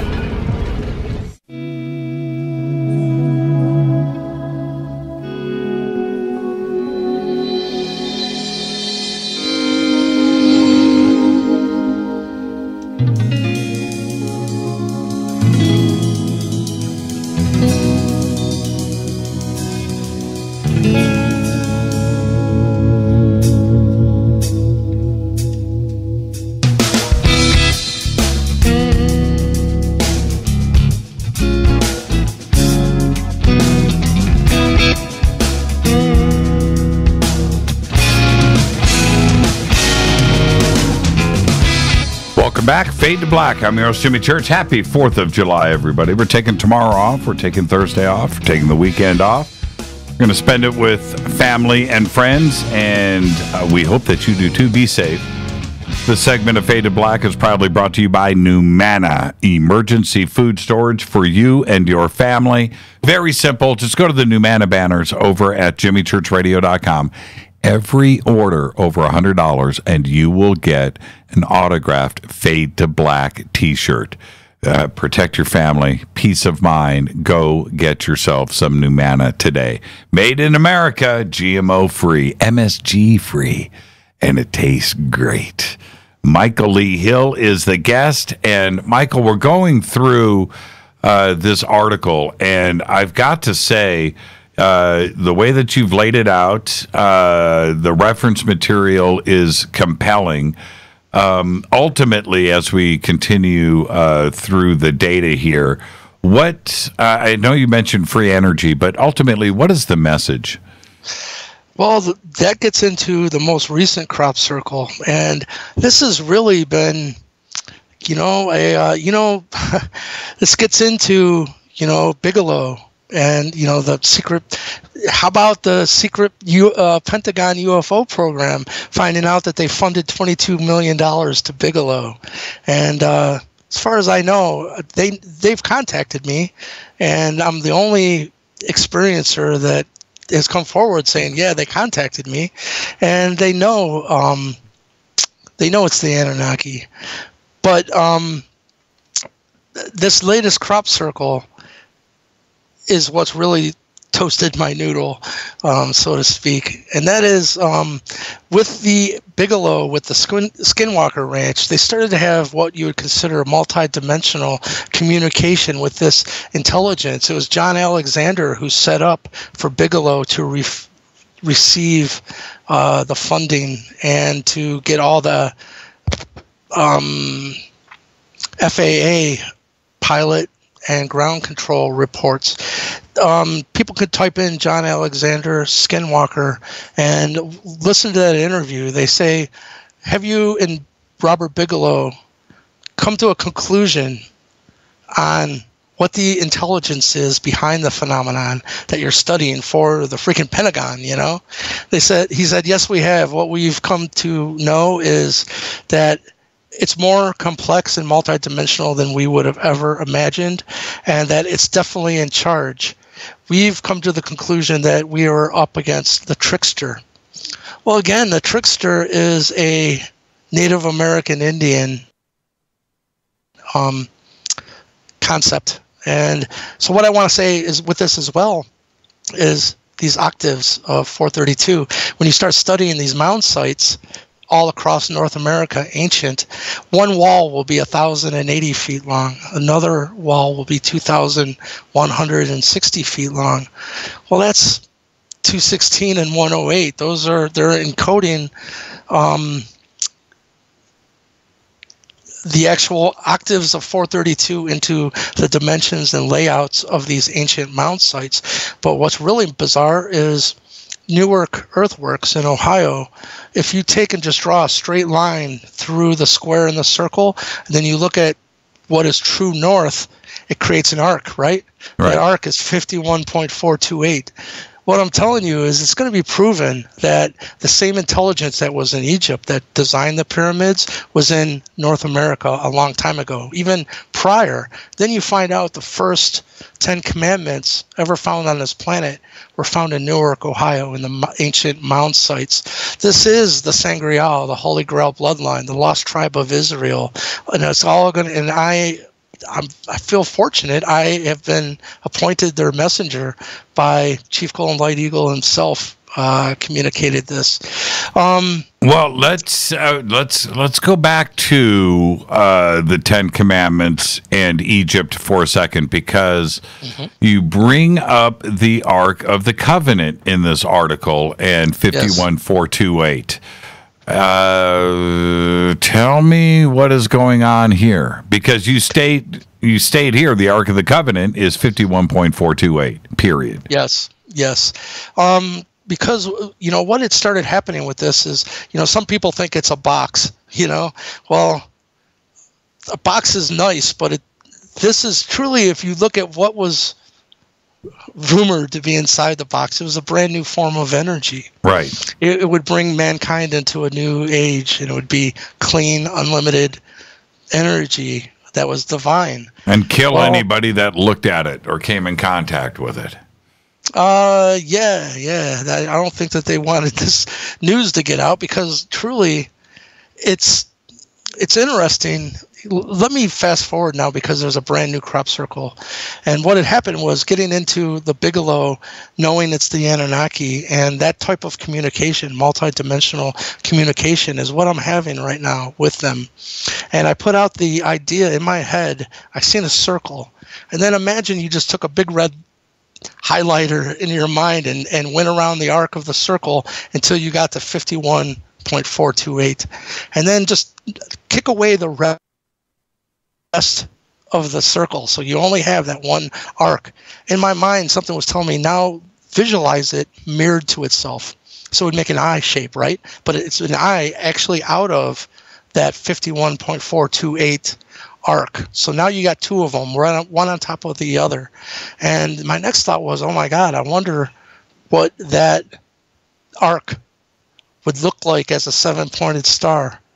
The next day it showed up for real in a field, and I have photos of that as well.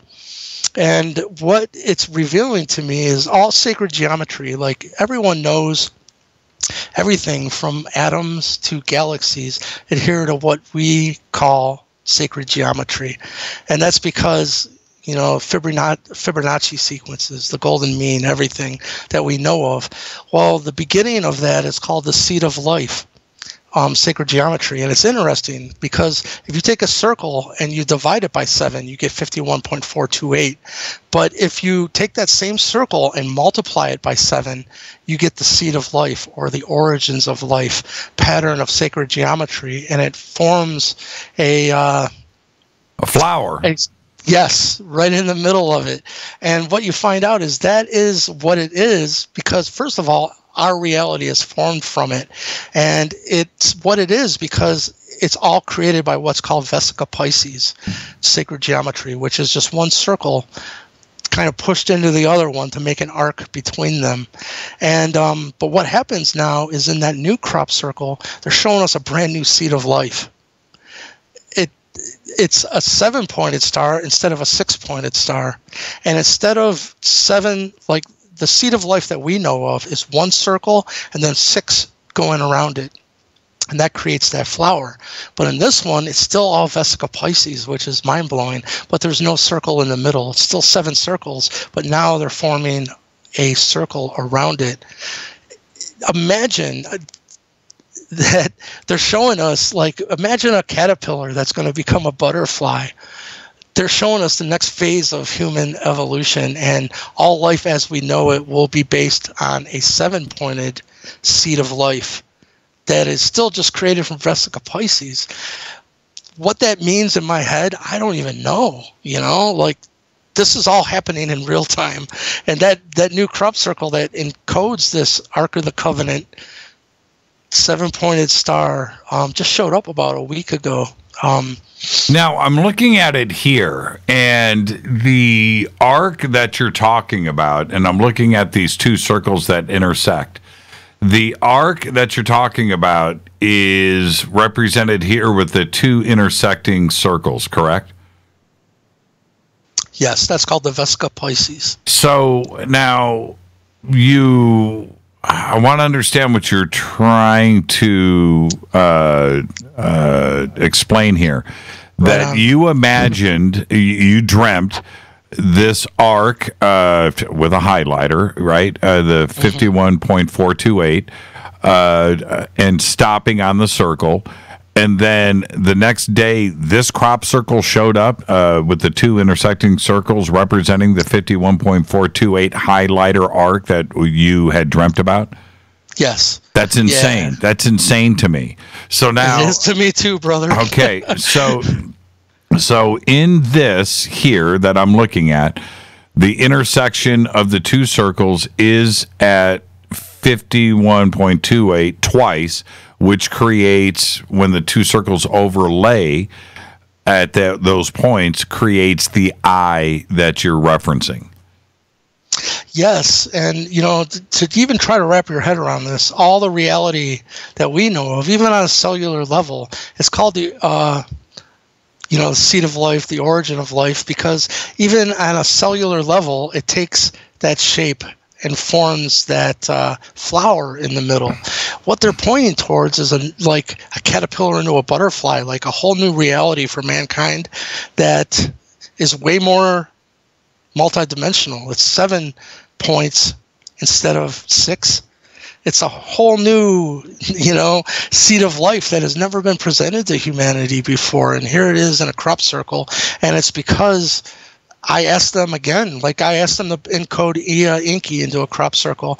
I asked them to encode that arc mirrored with itself, made into a 7-pointed star. I wanted to see it. I become almost like obsessed with it. I work with a jeweler now, and I've put out some lines of jewelry on some interesting concepts. And I've already talked to them. I'm like, this is it. We need to make this version of the 7-pointed star. And it's interesting because it's unknown to humanity. I've looked far and wide on YouTube and the internet, and no one knows about.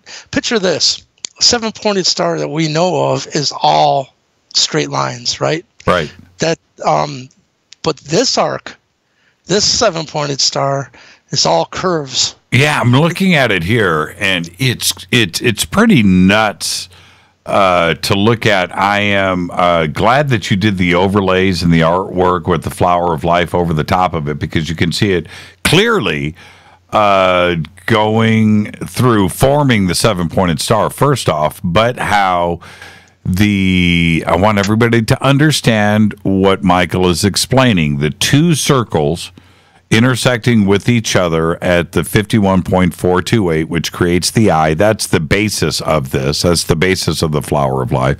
You continue that 7 times, and then you create the flower of life in the middle. If you look at this crop circle picture, the aerial view, you can see on the inside of the seven-pointed star, the very thin black lines that are there is the flower of life. It doesn't continue outside of the seven-pointed star. An ingenious design, completely encoded, Michael. This is fascinating to look at. You know what's amazing to me is, the seed of life, when you add more circles, turns into the flower of life. So I'm imagining, I think it's when you multiply that circle by 64, you get a full flower of life, if I'm not mistaken. But imagine if you took each of those circles, but you got that seven-pointed Ark of the Covenant, seven-pointed star inside of every single one of those circles. I can't even imagine, because even in that symbol alone, the seven-pointed star, it's holographic almost. Like you'll see a pyramid pop out, you'll see a square, pop out. Now we have to talk about Horace Drew here for a second. Yes, he is fantastic, because I was just going to say the actual work. I was led to him because I wanted to see that seven-pointed star and look into information. Now he and I have become like friends, and he's just blowing my mind. He is the leading edge into deciphering these crop circles, and so I want to give a big shout out to him. But it's him that actually connected, because you'll see in the crop circle, it only shows half of that arc.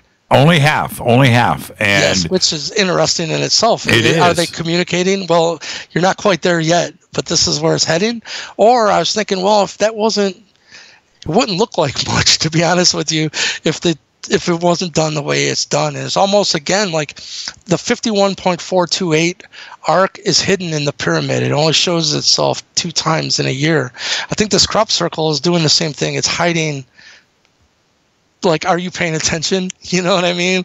And it was Horace R. Drew who I was led to. And it was interesting because I started watching a lot of his presentations and stuff. I hadn't reached out to him at this point.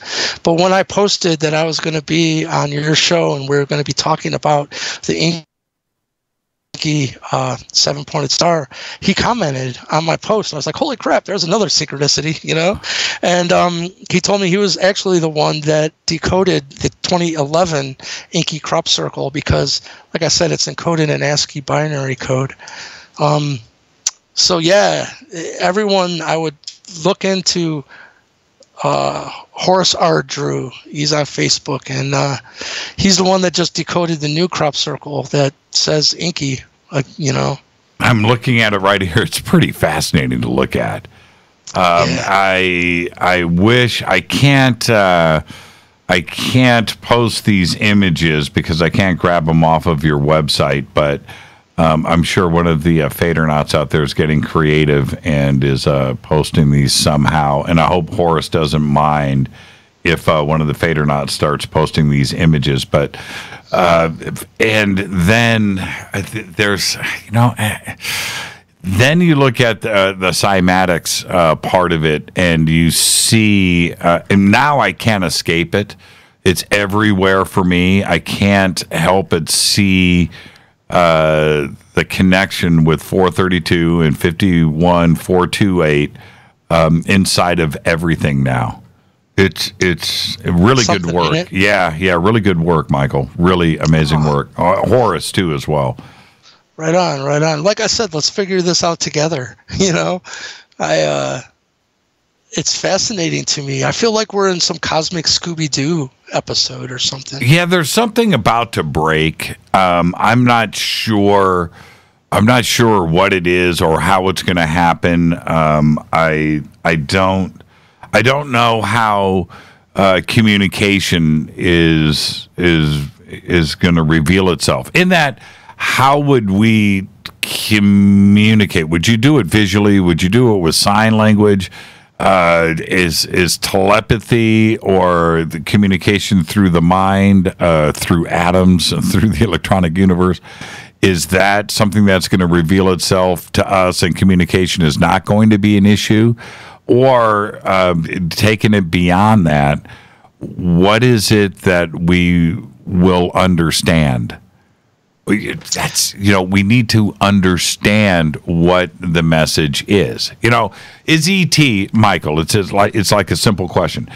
Is ET going to come to us and go, okay, yeah, we're going to give you a little taste of technology for propulsion, right, for interstellar travel, right? This is how we do it.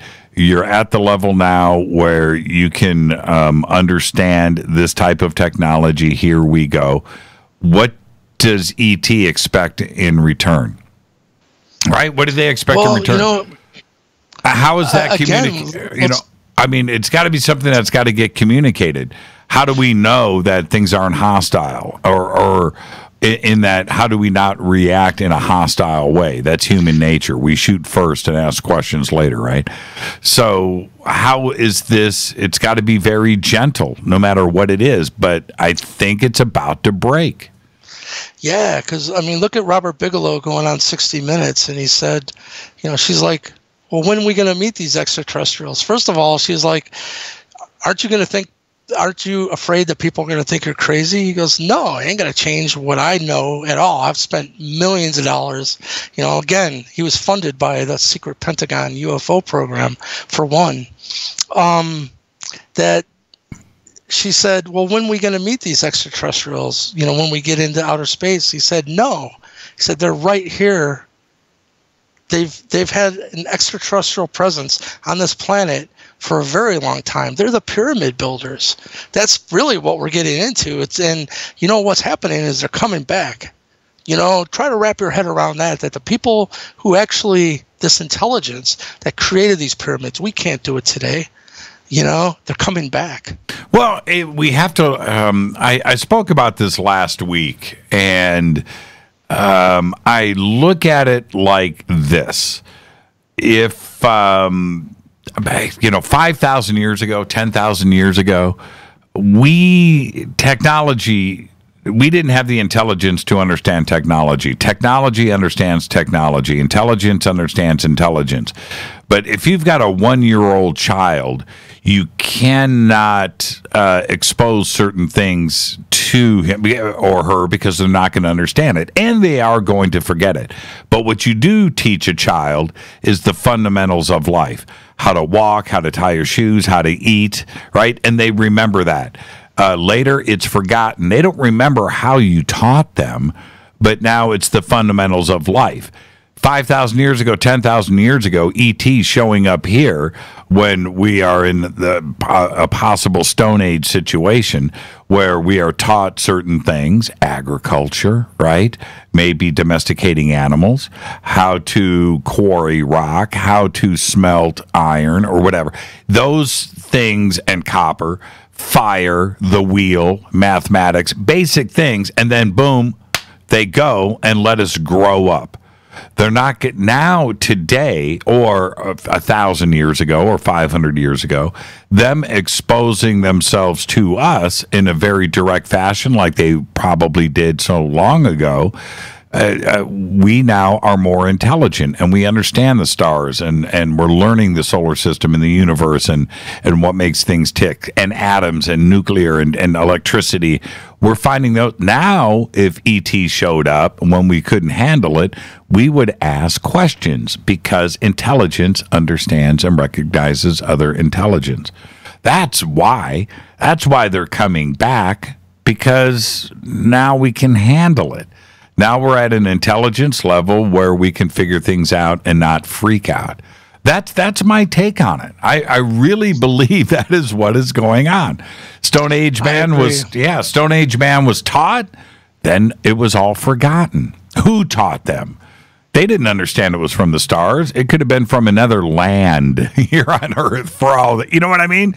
Absolutely. You know, it wasn't from the stars. It was just somebody else.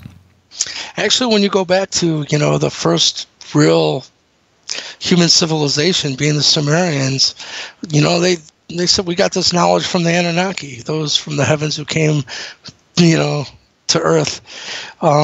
You know, I hope it brings comfort to people to know that this presence, this Anunnaki presence, has been on this planet for a very long time, and they've been trying to drip feed us, it seems, into the 432 subject, and, you know, leading us into unlimited free energy. If they meant us harm, we wouldn't even be having this conversation. No, that's right. That's right. So I think that they've been very patient, and, you know, at the beginning, trying to understand these things might have been like trying to teach a dog or a cat algebra, you know? Well, you can't do it. You can't do it. And I'm okay if we look at trying to find an explanation for all of this, for how the Sumerians rose, where they just came out of nowhere, and the Egyptians too as well, rose out of the desert, upright and functional. Roads, schools, laws, music, math, accounting, court systems, agriculture, the wheel, everything just upright, ready to go. Here we are. To go from nothing to something that quick, when we're trying to find out an explanation for that, the Anunnaki and the Sumerian version of that, I'm okay with. There isn't another explanation. There really is not. So maybe we have to. Yeah, it's our own ancestors. This is written in stone, so to speak. It's not people making it up. No, and I'm okay. Look, until somebody else, the one thing when I hear an archaeologist or a historian or an anthropologist go, well, you know what, man, you're just not giving them credit, man. They just figured it out. What? Figured out everything? Right? Right? You know, 150 critical inventions that are in use today, the most important advancements in humankind, all happened at the same time in Iraq, all just by some miracle. Life doesn't work that way. It just doesn't. They were taught, and they were given the information, and that's it. There isn't anything else. It's not luck. You know, that's the way that I am going to continue. And I think history, Michael, history is going to prove us right on this. I don't think it's going to be something else, and unless those historians out there have information that they're sitting on how the Sumerians and the Egyptians figured everything out, well, then bring it forward. But until then, I'm cool with they were taught by something else that was very, very advanced. It's exciting, isn't it? Well, welcome to the age of Aquarius. Yeah, I know, right? Let's take a break right here. Our guest tonight, Michael Lee Hill. We're talking about the Inky crop circles. They are absolutely amazing. Go to michaelleehill.net. He's got a complete, comprehensive article with all of his data presented right there. This is Fade to Black. More with Michael after this short break. Stay with us. Hi everybody, this is Rob Halford, the Metal Guard on JimmyChurchRadio.com. This is KGRA Digital Broadcasting Station. Salt Lake City, Utah. Van Buren, Arkansas. Okay, nurse, let's get this man to the ER stat. Right away, doctor. We see this every day. Heart attack or angina pain due to blocked and clogged arteries. Chelation can remove obstructions or blockages from arteries and help avoid painful and expensive surgery. Now there's Angioprim. It's a liquid oral chelation product that you take with juice. You start to feel the results fast. Angioprim increases blood flow all over the body, and that means more energy and strength to take on the day with less aches and pains. 60 years of research has gone into chelation, and Angioprim is the result. A safe and easy way to unblock your veins and arteries from buildup that slow circulation. Paging Dr. Jones. Please report to the emergency room right away. Log on now for a special radio offer from Angioprim. That's angioprim.com/radio. ANGIOPRIM. Angioprim.com/radio or call 877-882-7221. That's 877-882-7221. So, you love talk radio? Then you'll love TalkStreamLive.com. TalkStream Live is always on, 24/7 with the best streaming talk shows. Find your favorite talkers and discover some new ones. It's free, readily available online or on any smartphone or tablet. Finding your favorite talk shows all in one place has gotten a whole lot easier. Just go to TalkStreamLive.com. Be sure to download the free apps from Google Play or the iTunes App Store. Your contact for current news and trending topics. KGRARadio.com. What can I say about the most popular tea on the internet? And what do customers say about Life Change Tea at GetTheTea.com? A lot. But by federal law, we at GetTheTea.com cannot make claims to how this product can enhance your health. We cannot even post our testimonies without being in compliance. So how do we get past the hump? Try our products at GetTheTea.com and see for yourself. You can send us a testimony, but we just can't post it. Bummer. Our products are GMO-free and organic. We pride ourselves in being the best we can be, and we urge you to take charge of your health. We're 11 years strong, and many of our customers have shared their successes with friends and family. Protect your colon.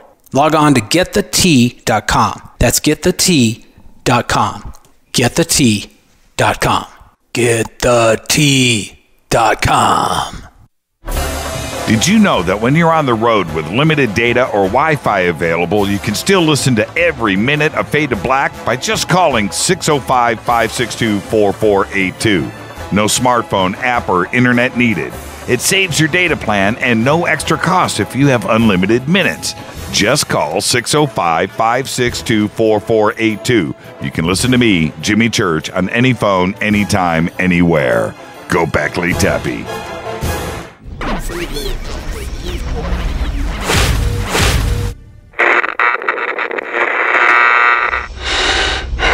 You want to know a secret? I love ponies. I really love ponies. I'm serious. I couldn't stay sane without ponies to brush. Why fade to black? Because you never got that pony, damn it. This is Fade to Black with Jimmy Church on the Game Changer Radio Network and KGRA, the Global Radio Alliance.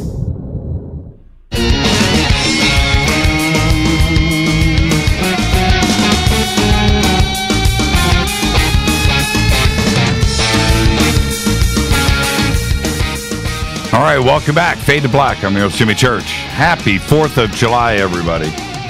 Tonight, Michael Lee Hill is with us. We're talking about the inky 7-pointed star crop circles. More on that in just a bit. This segment of Fade to Black is proudly brought to you by Bearing Optics. Night Vision Goggles, NVGs. Click on the banners over at jimmychurchradio.com. Contact Alec Hoffman. He is a Fadernaut. Okay, and not only will he guide you through the technology, but he will definitely assist you in getting the right pair of goggles for you. You need to go out there and see your very own green chrome balls. That's right, I said it. Alec Hoffman, Bearing Optics. He's a Fadernaut. Just mention this show.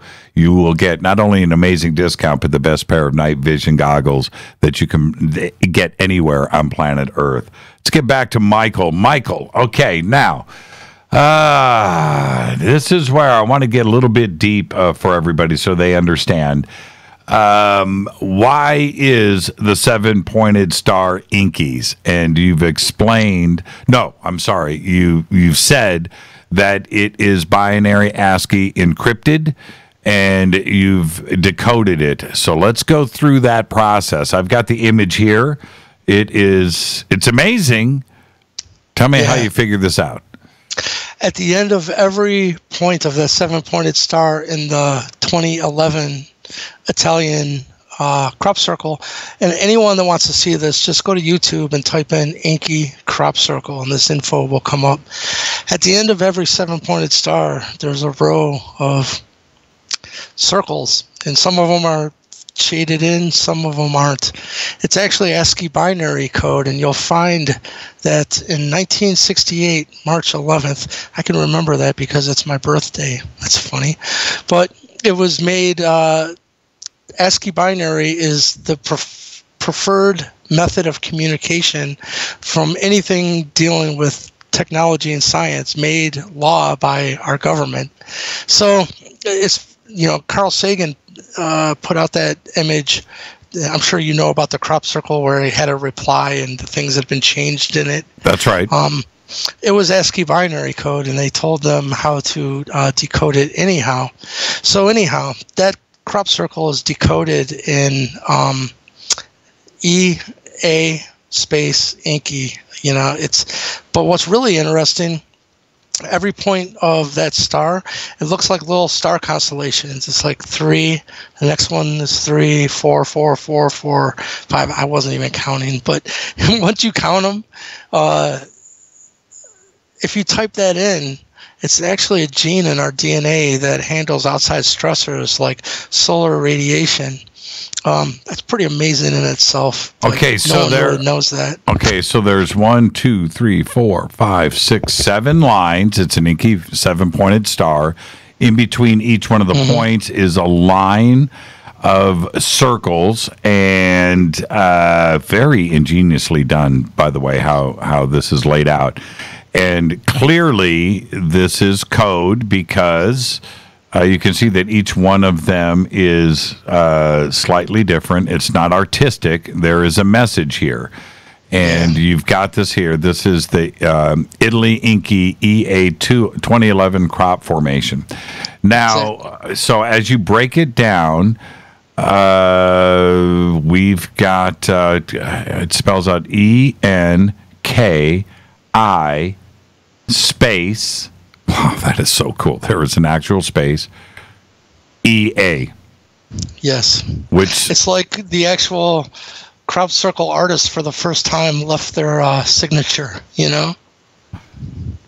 But here's the deal with this crop circle is in the same field 1 year prior, another crop circle that was also encoded with ASCII binary code, encoded the famous E equals MC squared. And what the Anunnaki downloaded to me was, our science now knows everything is both particle and wave, quantum physics. Well, that's just the particle part of the equation. It's right there. M equals mass, right? E equals energy, M equals mass. C equals the speed of light squared. Where's the frequency component? Well, that 7-pointed star the next year gives you the answer because you can get your calculator out. 432 squared becomes C in that equation, meaning 432 times 432 equals the speed of light within 1% accuracy. I would be willing to say that's the actual template that we're trying to reach. Perfection would be 432 times 432.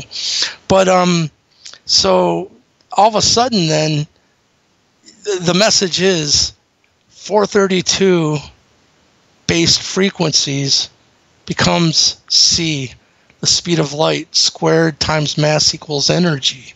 The only frequencies that will plug into E equals MC squared are 432 based frequencies. It's pretty mind-blowing.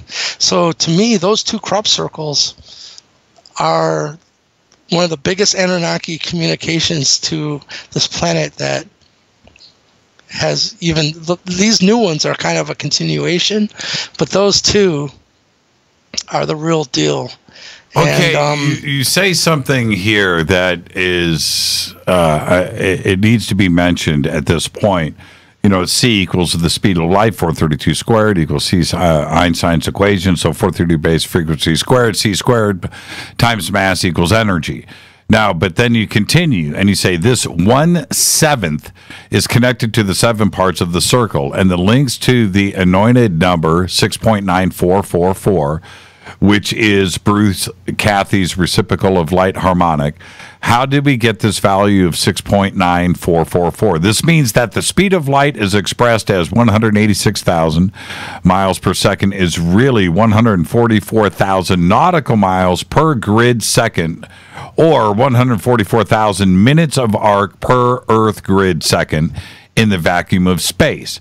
To get this reciprocal of the speed of light on your calculator, divide 1 by 144 and you get 0.0069444. In the world of harmonics, we can slide the decimal to the left or to the right and remove any zeros. This 0.0069444 is connected to 6.9444 harmonic, which is close to 7. Remember, and it is. Remember, the pyramid base angle is approximately 1/7 of the full circle. I think that is an extraordinary statement here, and it's beyond denial. Yeah, and the 144,000 number that's programmed into that is the Mayan calendar Bach tune, that surrounds the 7-pointed recent inky crop circle. It just blows my mind. Yeah, the 144,000 of the exact numbered days of the Baktun Mayan calendar long count. Mind blowing. Oh, man. Hurts my head. I know. I love the way that you've put all of this together. And then, and continuing through this, going back to the water, but it's... when you go back and we talk about cymatics and you talk about how water is affected by 432, and you look at it, these two images are profound. Now, I know that you've got 440 here, okay, and I know that 440 is going to be messed up, but anything is going to be messed up unless it's a division of 432, right? Indeed. Yeah, it's very simple now with our today's science that a cymoscope, you can do a frequency sweep from low frequencies to high and pump that frequency through this scientific device. And just like an old school radio on your car, you're going from low frequencies, all of a sudden you tune into a station. And at one point you're going to have the best clarity, but then as you continue your rise up through the frequency sweep, you're going to get more noise and more noise and more noise until it's just noise. Then you're going to tune into a different station. Simultaneously, you can take one of these scientific devices and just start with low frequencies, start doing a frequency sweep, and take notice when perfect geometry forms. And then write it down. It's not open to debate, you know what I mean? And it just so happens 432 is the magic number that creates. A matter of fact, the scientists that I hired to image my guitar, they asked me for my permission to release the full 20 seconds I sent them. It was through a Joe Satriani amplifier, by the way. They said that they think it's because the signal I sent them was from an electric rock guitar amp, because our guitar amps are really the only thing that uses vacuum tubes anymore, Right. So they thought that whatever that vacuum tube is doing to the signal was creating complexity and dimensionality unlike anything that they'd ever seen. They said, we've used this technology to image everything from dolphins to every frequency known to man, but we never imaged a Joe Satriani rock guitar amp. Yeah, I read some. Crazy. Yeah, I read some stuff about their research and tubes and what it does to the signal. And I did that a couple of years ago, and I was totally fascinated because I thought, going back to music, I thought that all the cymatics dudes were rock guys, that they understand tubes and they understand, no, this research blew their minds. Yeah. So they asked me for my permission to release that full 20 seconds because the image that I got from them, huge image, by the way. It's like 3,000 by 3,000. That's what Blu-ray's 1080. Hey, a 108. Isn't that weird? Anyhow, it's a huge file. And so they asked me for my permission to release the whole video of that image being made in real time. Because obviously I just got a still frame out of that 20 seconds. So that's live at their website. If you go to I've seen it. Yeah, I've seen it. Yeah, simoscope.com. So they were pretty well amazed that they said that image by itself, first of all, it has a toroidal donut, the physics, with a Fibonacci spiral spinning around it. But outside of that, it encodes every one of the Platonic solids of sacred geometry. But really, what toasts my noodle with that image is there's binary code in it. How the hell can there be binary code, It's just me going, bow, bow, bow, for 20 seconds. But the image that it produced, there's binary code in it. But yeah, so that image is what's became part of my line of bringing tools out that works with this frequency to mankind. And I want to share something very cool. Is I just picked up. I'm going to be working with David Sarita Technologies, and they're going to be releasing some of my 432 products through his website, and that's pretty cool because he was just on Gaia with George Norrie, your buddy. So I'm fascinated with these products. They're profound in the effect that they'll have even on the human chakras. A lot of Reiki masters have been purchasing these crystal glass discs that I produce, and they're going out all over the world. And the effects of it, I'll tell you, I got really tired sometimes at conferences trying to explain what this thing does, You'd imagine over and over again someone going, well, what is that? Well, finally I go, you know what? Just let me show you. And I said, I'm not going to touch you. Is that okay? And she said, yeah. So I just took it in my hand, this disc. It's a 3-inch crystal glass disc with the 432 image. I went in a circular motion over her forehead, over her third eye. All of a sudden, her eyes went brrr, twitched really quickly, like something. It was kind of freaky to me, actually, but now I've seen it so many times. Anyhow, she opened her eyes. She said, I'll take that.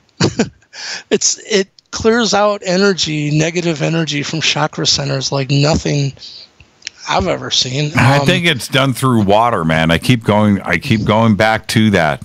Yes. I really think that's what's happening here.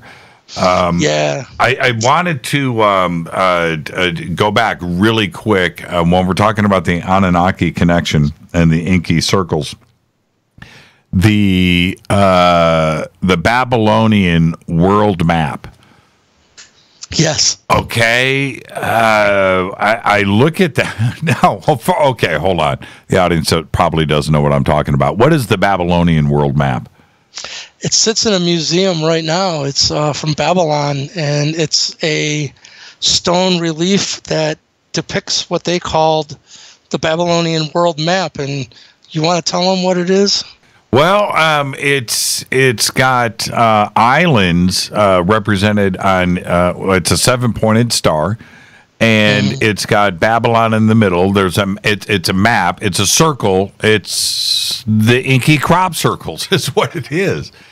Yeah, you know what's cool with this too is, like I said, this ancient Inkyite bloodline. That's what Edgar Cayce called them. By the way, Edgar Cayce predicted exactly what we're talking about. People know that Edgar Cayce did a lot of work on the Atlantean Hall of Records. By the way, I'm revealing, I know where the actual North American Mound Builder Hall of Records is that will just open the floodgates. I'm waiting for the right people to contact me, and I will take them there.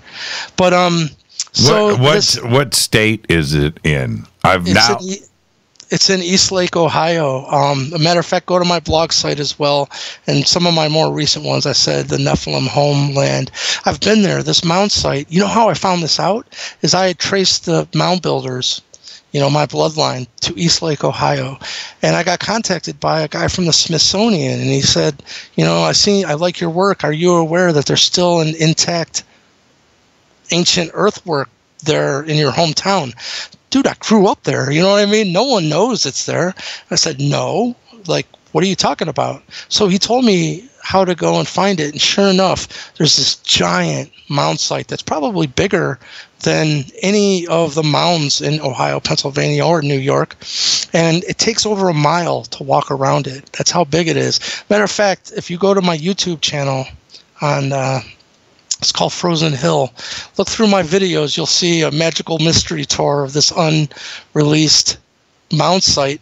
What I want to tell you is because of this Smithsonian guy that was part of a 1970s excavation there, he said, go to the Eastlake Willoughby Indian Museum because some of the artifacts that we removed in the 1970s tie the Eastlake, I call it the Hall of Records mound site now, to ancient Sumeria.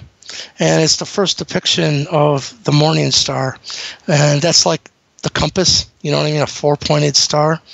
And back in Sumeria, Enki was holding a sphere with that 4-pointed star. And it's in those stone reliefs. Well, in Native America, that symbol has become known as the morning star, and it's very important. Like a lot of chiefs have it. Matter of fact, when I was given my name by the Native American Indian elders, it was given to me by grandmother Barbara Morningstar. So the morning star, the first artifact ever in the North American continent, was found at this Eastlake site. So I went to the museum and they actually let me take the artifact out and hold it in my hand. Yeah, you sent me pictures of it. Mind-blowing. Yeah. So I'm working, if someone wants to look into this, the cats at Ancient Aliens. I'm working right now with a gentleman. He was also on Ancient Aliens. He's a serpent mound expert. His name's Thomas Johnson. And when I told him about this site, he said, Michael, I'm working with fourth dimensional ground penetrating radar team. I don't even know what that means, but I swear to God, that's what he told me. He said they have the technology to go over the site and not even disturb it to see what's buried in it. It's unpilfered. You know what I mean? Are you going to be able to get it done? I'm working on it. I reached out to Thomas and we're talking about it. I told Graham Hancock and I gave him the whole story. It was amazing too. He said, wow. He said, while someone was trying to erase this history, someone recorded it in the actual street names. Because what I realized is the oldest road in Eastlake, Ohio is called Lost Nation. When you get Lost Nation, take it all the way. Go to Google Maps, by the way. Type in Ohio, Lost Nation. It goes all the way to Lake Erie. If you take a left, it's the first mound builder site that was huge. It had walls that were 660 feet long. It's now destroyed, and a school sits there. But instead of taking a left, if you take a right, it actually tells you, written in the street names, what happened to this Lost Nation. The first road you come to is Tioga, and that means place of entry in Iroquois. Then the next road is Cherokee. By the way, you know what the Cherokee symbol for their culture is? What is it? 7-pointed star. Yeah, there you go. And then it's Iroquois. But the only road sign that has 2 tribes on it is Seneca and Seminole. That's where the Holy Grail, Sangreal bloodline split and became Seneca, Iroquois, and Seminole, Florida. And I've been given that bit of the story as well, like I was saying. So I'm just waiting for the right people to approach me, and I got a lot to share. So thank you, by the way, Jimmy, again. Like I said, that this stuff is hard to communicate, and it's been really bothering me. Like even trying to communicate the connection between 432 and the 7-pointed star and crop circles. The way that you've laid it out in this article, it is done not only correctly, the information is there, but it's laid out in a linear and logical form. This is a comprehensive article, everybody. This is not something that it's one page on a website. It is long, it is complex, and all of the information is there. So you've done it the correct way. And I just got to say, I read through this a few times, and I just really enjoy the black and white aspect of it. This isn't this is nothing but numbers and science. That's all. Yes. That's all that's laid out here. There isn't anything else to consider. It's nothing but numbers and science. Here it is. Here's the information. Now, what are we going to do with it? And that's what's here. And so you've done a great job. It is an unbelievably amazing article. Thank you, brother. What's fascinating to me is this isn't even getting into the UFO subject. The Lake Erie UFOs is happening right where this most ancient Nephilim homeland is, Tioga, place of entry. This is disclosure, because this is like dominoes. Once you start down this path, is it coincidence then that the Pentagon's secret UFO program and Bigelow Aerospace have contacted me and let me know? They know I'm in contact with the real thing, the trickster, the Anunnaki. It's their own words. It's all together, and I'm excited to be sharing it. Yeah, thank you so much. And again, it's very simple to get to. It's michaelleehill.net, and it's right there on the front page. You just click and go through it. We've got to give Drew his proper props here, because his work and how it is revealed is some of the best research out there that I have seen. Have you had him on your show, Jimmy? No, I haven't, and I've been following him for a while. I hope he's listening. He can reach out to us anytime, and we can certainly do vice versa, but I would love to have Horace on the show. He's amazing.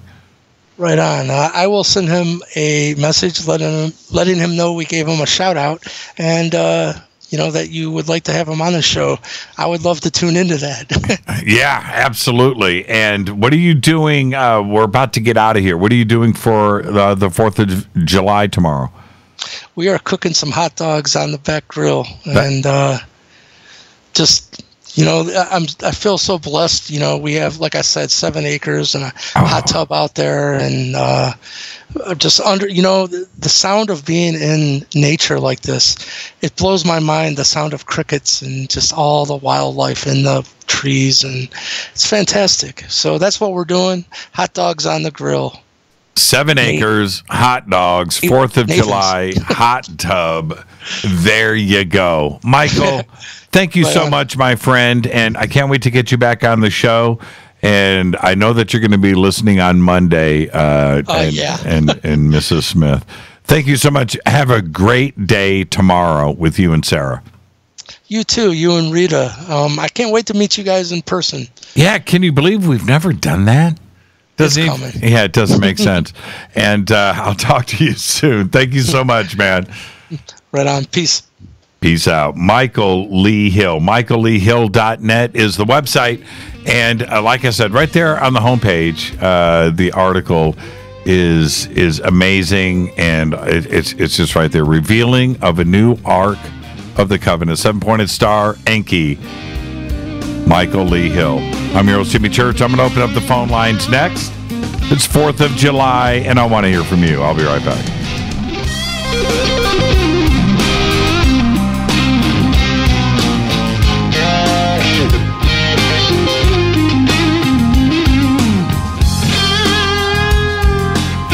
Hey, what up, y'all? It's your girl Vivica Fox here, and you are listening to my boy, Jimmy Church, on JimmyChurchRadio.com. Despite popular opinion, reading a book will not make you smarter. But listening to Jimmy Church will. Hurricanes, earthquakes, wildfires. This year we've experienced more than our fair share. This is Jimmy Church of Fade to Black, and last month I decided to make sure my family does not have to worry about food should we get caught in a real emergency situation. Introducing Numana, a healthy, storable product that tastes so good that you'll want to eat it every day instead of just during those times of duress. All Numana products have a 25-year shelf life, are MSG and GMO-free, no preservatives, and are made in America. With the Numana pack in your home, you'll be able to sleep at night knowing that you've protected your family. Not only have I tasted and tested, I own it. Now you can too.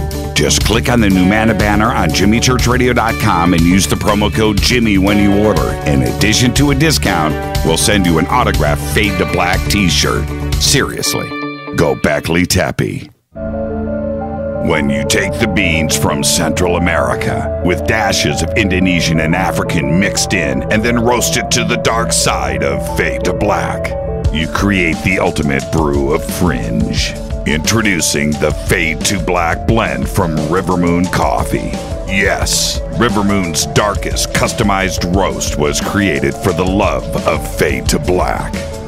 The alchemy of masterful roasting and smoking the beans is in every sip of this full-bodied, dark Java. I need my coffee dark, deep, with distinct bittersweet chocolate highlights, just like the bunker. Leaning further into the darkness of the roast is Fade to Black blend from River Moon Coffee. Just click on the banner at JimmyChurchRadio.com and use the promo code F2BBLEND for 15% off of your order today. Go Beckley Teppy. Hey, can we talk about something serious for a minute? Your age. Getting old has its perks. But remember, being a few years younger, you know, your hair was thicker, you didn't have so many wrinkles, that extra weight wasn't haunting you, and you just felt better. Well, we can't turn back the clocks and go back 10 or 15 years, but you can start feeling and looking 10 or 15 years younger with Nature's Youth RSF. It's a doctor-formulated daily supplement that helps your body maintain its peak performance and fight the aging process. Imagine sleeping better, looking better, and feeling better. See how Nature's Youth RSF has helped thousands of people just like you at nature'syouth.com. nature'syouth.com. The holidays are coming. Imagine how it will feel when your family and friends are asking you what you did to look so good. Your secret will be Nature's Youth RSF. It's time to start looking better and feeling better. Learn more and order your Nature's Youth RSF at nature'syouth.com. That's nature'syouth.com. Erica, Brittany, Gabby, and you're listening to JimmyChurchRadio.com. It's not a lifestyle we chose. We were born this way. KGRARadio.com.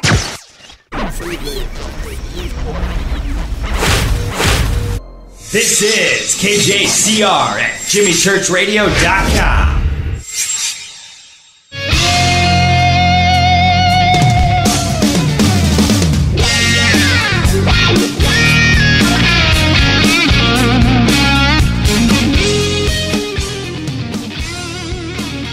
All right, welcome back. Michael Lee Hill. What a conversation. The evidence is compelling. You need to go and read that article. Just go from top to bottom. That's my kind of stuff right there, where it's just laid out. It's very simple, and you just go from top to bottom. The evidence is right there. And that ASCII encoding with Enki, man, it's absolutely fascinating to read through. It's right there. It's right there. Everything you need to know. All right, I'm opening up the phone lines. Now is my fader night. Right? There is no fader night this week, so right now is my fader night. 323-825-5045 or 323-275-9695. 323-825-5045 or 323-275-9695. One of the points that I think is worth mentioning that needs to be driven home when we are talking about the Sumerians or the Anunnaki, and we go back and take a look at the inventions that seem to have happened overnight by the Sumerians and the Egyptians too as well. Ironically, I don't know if that's the right word, at the exact same time, right around 3000 BC is when everything started to show up.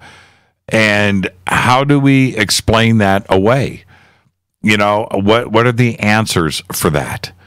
I have to say that what we have with the Sumerian tablets and with the Egyptian culture is something very, very simple. I'm okay, right? I'm okay with the Sumerian explanation of this with the Anunnaki. And I don't have anything else to go on. And for, excuse me, for historians, anthropologists, and Egyptologists, and those out there, those historians that are going to say, well, you know, it's just, you know, it's just a compilation of trial and error and learning, and it was just the timing of it. It just happened to happen all at the same time right there. That's that's not acceptable to me. It doesn't answer anything. It's like the easy way out. If you were on a game show, you know, you're on Jeopardy or you're on some game show or somebody is quizzing you, and that's your answer that you give, well, that's just the way it was. You don't win the argument. You don't win the debate, right? It's not that. So when we look at the Sumerian version of things, that's what we have to go on. And I'm okay. I really feel that, I don't know when it's going to happen, but I really feel that history is going to prove the Sumerians right. And I don't know how it's going to happen. When we talk about Nibiru coming through, okay, there's a possibility there, and the Anunnaki are going to reveal themselves, and there's that part of it too. When E.T. reveals himself here to us and starts to have conversations with the masses, and that turns out to be Anunnaki. Okay, all right, I'm cool with that. Is that what is going to happen? I don't know. But history is going to prove others wrong, the historians wrong. And it's going to be harsh when it goes down. Let's go to the phones. Hi, you're live on Fade to Black. Who's calling? Hello, is Jan Erik here from Norway? Yeah, you're live right now. Oh, thank you. I'm just glad with this information coming out now. My God, this good news. I can barely hear you. Oh, you can't hear me? No. I'm saying calling from Norway. You're calling from Norway? Okay. Yes, and this is Jan Erik from Norway. I'm so glad this information is coming out now. Thank you. And what part of Norway? I'm from the capital area, Oslo. You're calling from Oslo. And and when you hear, and thank you for reaching out. I love it when, first off, first-time caller, but second, from halfway around the world makes it even more special. But when you're... Oh, thank you. When you're listening to Michael and others on this program bring this information forward in a direct way, how does that make you feel? Does it prove to you what you've suspected all along, or does it help you in your research and you just continue? This is a continuous. We have to open to all the information now, and we have to also, same time, listen to our heart, because everything is in our body, our DNA, everything is, that's the disclosure. Disclosure is you open to the knowledge, and then you change. That's exactly right, and that's a fascinating point, because disclosure isn't necessarily just UFOs. Disclosure is everything, and it also means something different to everybody, what they want disclosed, what is most important to them. And the point is, and Michael Lee talking about is 4:32 ratio, golden ratio, is the most best frequency on this planet. Everything vibrates at this frequency. Do you play guitar? No, I don't play music, but Okay. I can hear but I can hear music. I can hear music. And also for me, and I would like to hear what you have to say about this, is 432 and its effect on water and our bodies directly. Yes, true. I will tell you a little story now about water. I experienced this when I had this water song, a Japanese water song on my radio, and my frequency rise so high in my body. And I have a little, what they call in the springtime, the snow is melting, and there was a little pod around the car, and I opened the window because it was so hot that day. And when I had this frequency, I saw the water start to make figures on the water. Right. And I said, seriously? Oh, seriously? Right. Is it imagination what I'm saying now? And I started to talk to it. And it changed direction in the pod. I said, my God, this is true. And then it started to lift itself 2-3 centimeters off of the pod. Like, you know this film Abyss? Yes. Yeah, this was only 2-3 cents off the water. Like, wow. So I went at the car and see it from another direction. And then it was down again. And I started talking to it there. Are you true? Are you serious? Are this serious? Are this real? And it went up again. And it started to make waves in the water. That's because we are so connected when we are in the frequency. It's It's unbelievable. Yeah, I know it is. It's mind blowing, and what I find, I know I say this so often, but what I find most interesting about this is science doesn't talk about it. No, they're not allowed to walk in this path. I know, right? Because everything is funding. If you have a company, you need funding to go, and they tell you where to go. If you go in that direction, they're stopping the funding. What was your name again? Jan Erik. Jan Erik. Thank you so much for the phone call, my friend. Fascinating. And don't be a stranger.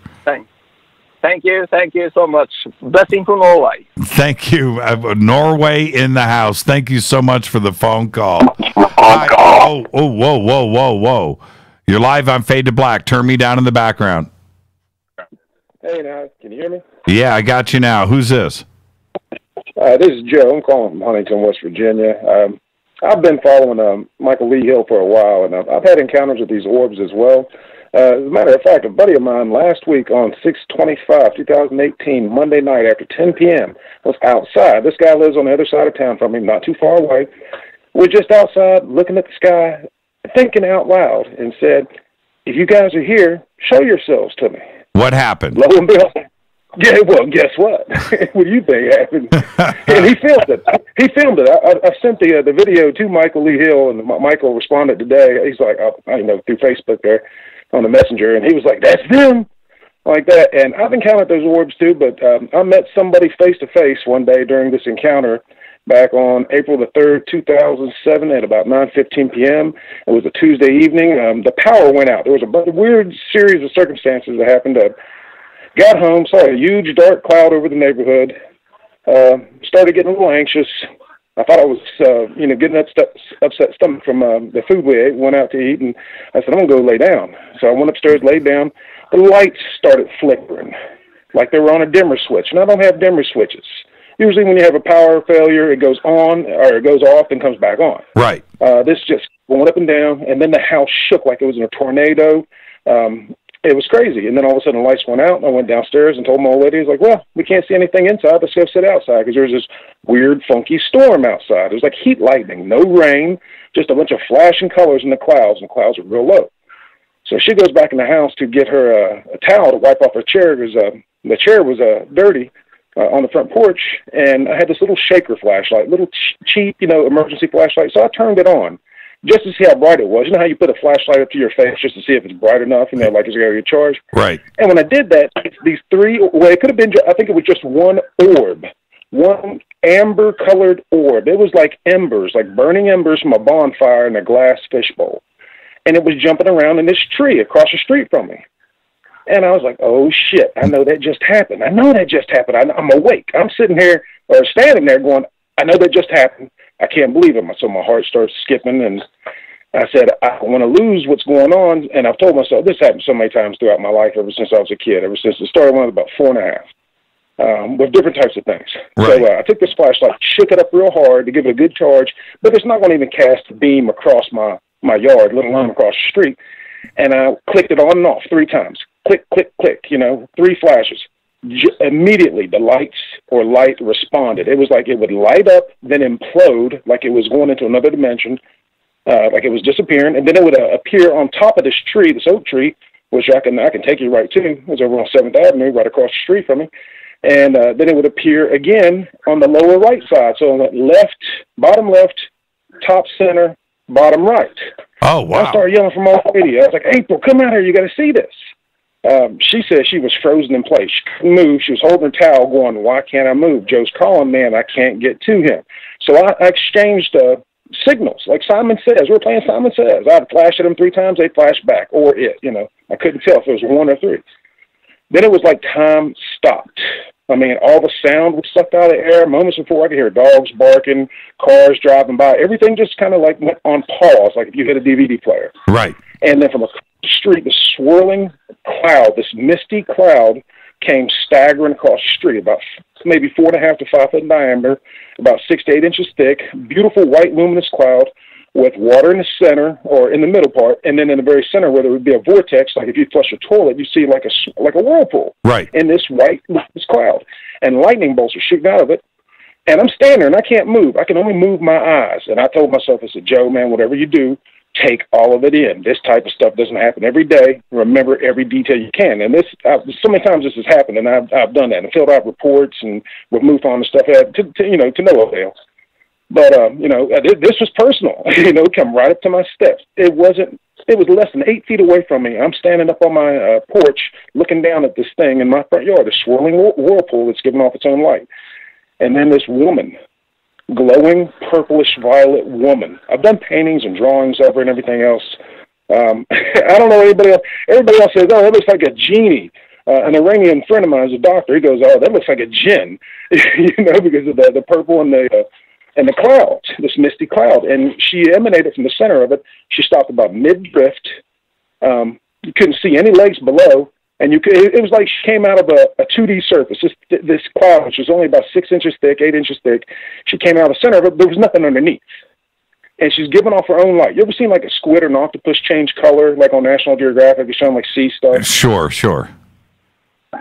Her colors and her skin were fluctuating. She was giving off this light. She had finely thin braided hair, like herringbone braids, or like real small dreadlocks. She had a bright orange diamond in the center of her forehead, black liquid eyes, and she was wearing Egyptian jewelry.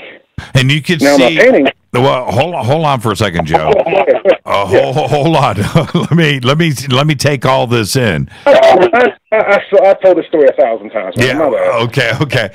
You were able to see all of this in detail. How tall was she? She was kind of diminutive. She was like a small, I would say like a teenage girl. Probably, if I could see the whole body, she could have been more, maybe about 5'2", but she was kind of petite.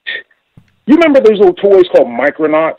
I'm 47 years old. Right. All right, Micronauts. They were kind of clear. Right. And they were different colors, like red and blue and purple. She had this bluish purple, and you could almost see through her. You could see the color in her skin coming out.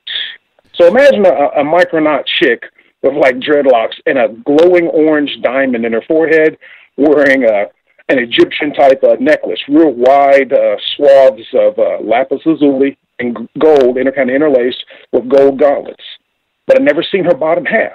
And wherever she moved, the whirlpool took her. Now this probably didn't last more than I'd say 9-10 seconds, maybe. I mean, I'm just standing there watching this happen in slow motion with no sound. And when she opened up her mouth, I was thinking, okay, what do you want to say? I got to remember, with lottery numbers, meaning a life, something that's got to be important because this don't happen every day. Right. She did was tilt her head backwards, extend her arms forward like a greeting gesture. That's the only thing I can get out of it. She greeted me with her hands, extended them forward. No fingernails. She was completely naked. No nipples. No belly button. When she opened up her mouth, it was like a black hole. I expected to see some teeth. This thing is less than 8 feet away from me, and I'm looking down at it. She put her hands above her head like a ballerina about to do a pirouette, and then she started going in figure eights from one side of my yard, from the over to the right, and then back to the left, in figure eights, doing a figure eight pattern. Now, I talked to James Goodland years ago. Him and God rest his soul, Art Bell, on a radio program talked about this just like right after it happened, and he was like, "Oh yeah, you saw an ascended master, and that's a symbol for eternity. If you look at a figure eight on its side." And I'm like, "Oh, okay, cool, all right, for what it's worth." But those things are showing up over here, and they've been showing up for a while. That was 2007 when I saw that, and a friend of mine, Danny, whom I went to high school with, had no idea he was even interested in this stuff. He was just kind of one of those guys in the background. He didn't make much noise or stand out, but he sent me a film of it last week. And the thing about it, it's like when Michael was talking about, I was listening to another video or a YouTube archive of Michael Lee Hill, and he was like, one day I was in meditation, went out, and there they were. My buddy Danny was like, I was just outside, just looking at the sky, saying, "Wow, what a pretty sky," and thinking, "Well, if you're here, why don't you guys show yourselves?" And bam, And I told him, I said, "You got to be careful what you ask for." You have to. And what did describe? I've only got about 4 minutes here before I've got to wrap the show tonight. What did you guys see last week? What happened? Well, I didn't see it myself, but I filmed photographs and stuff a few weeks ago. But I sent it to Jimmy Church's messenger. It's on there. I've been getting on the website trying to see, but it was like the amber lights that I'd saw back in 2007, and they were like in a V formation, not a complete triangle. There was like one leg of the triangle open, but it was like a V, with the pointed part pointing down. And this is on the south side of Huntington, which is it's a small town. But the funny thing about it, I don't live too far from the Serpent Mounds. Me and my old lady, we've been there a few times. My mother lives right outside Chillicothe. Her first experience was when she was 8 years old, and she lost 6 hours of time when she saw a disc. That's another story. But yeah, it's happening. It's full on, man. And these whoever they are, they're like, "No, take me to your leader." Oh, hell no. Your leaders are all corrupt and worthless, and so they're going door to door. That's what I got out of it. I was like, this thing showed up at my doorstep, literally, or my front porch. But she did a series of figure eights, and she spun like a ballerina. It was kind of mesmerizing to watch, almost enchanting. Did your wife catch any of it? No, funny thing about it, after it had, there was a bright flashlight and everything returned to normal. All the sound rushed back into the area and everything, and I was kind of shooken up. And then I heard my old lady say, "What did you want?" She's leaning up against the doorway, the front door, like staggering like she's drunk. And I'm kind of irritated and agitated, and I was like, "Come here. And she was like, "What?" I was like, sit down. And I was like, "You see that big tree over there?" And she was actually pointing at the cottonwood tree, and I was like, "No, not that tree, the big oak tree, the big one." And she's like, yeah. And she's just kind of dazed. And I said, "What's this?" And I took that little flashlight and I shook it up with all my might, little shaker flashlight, and I pointed at that tree, or in the direction of that tree, 3 times, and nothing happened. James Gilliland, he was like, "Well, it was just meant for you, blah, blah, blah, blah, Has she come back? She's seen so many with me now, and I told her when we first got together, I was like, I see UFOs and aliens. And she was like, uh-huh. Has she come back? About the 4th or 5th one, she was like, I asked her, I was like, "What do you think now?" Because she saw one, and I turned and glanced, because I took her to an area where I kept seeing them, and there was this beautiful blue turquoise saucer. It looked like a sailor's hat over on this ridge over in Althauser, which is like 3 miles away. And I said, "Keep your eyes open, you might see one over there." And she pointed, she was like that? And I looked up, and just in time to see it blink out, and I was like, you son of, playing this. I get tired of the peekaboo crap, stay around, hang around, come down, we'll have dinner, we'll kind of, what you like, you want what you make? I get tired of the peekaboo crap. But, and I asked her after that, I was like, "What do you think now?" She was like, "You're not crazy." Wow, that's you want to leave? That's pretty. He's That's like, no, pretty I want to amazing. stick around you to see where this goes. Well, I want to thank you for sharing that with us. And I went through. Oh man, we've got some bad. We've got some bad. Messenger of Michael, his Facebook Messenger. You can see what was viewed here in Huntington last Monday. Okay, and Michael responded. He said, "Yep, that's them." I'll take a peek at it. I'll take a peek, Joe. Thank you so much, and have a great safe. Great talking to you, brother. Have a great safe 4th of July. Oh, no doubt. Thank you, sir. Keep looking up, man. You got that right. That's an amazing figure 8, right? It's standing in a vortex with the cloud, with the water vapor, and going through his yard, and the Egyptian jewelry. Wow. Wow, that's pretty amazing. I did see mention of this video briefly. I don't know if it was yesterday or this morning.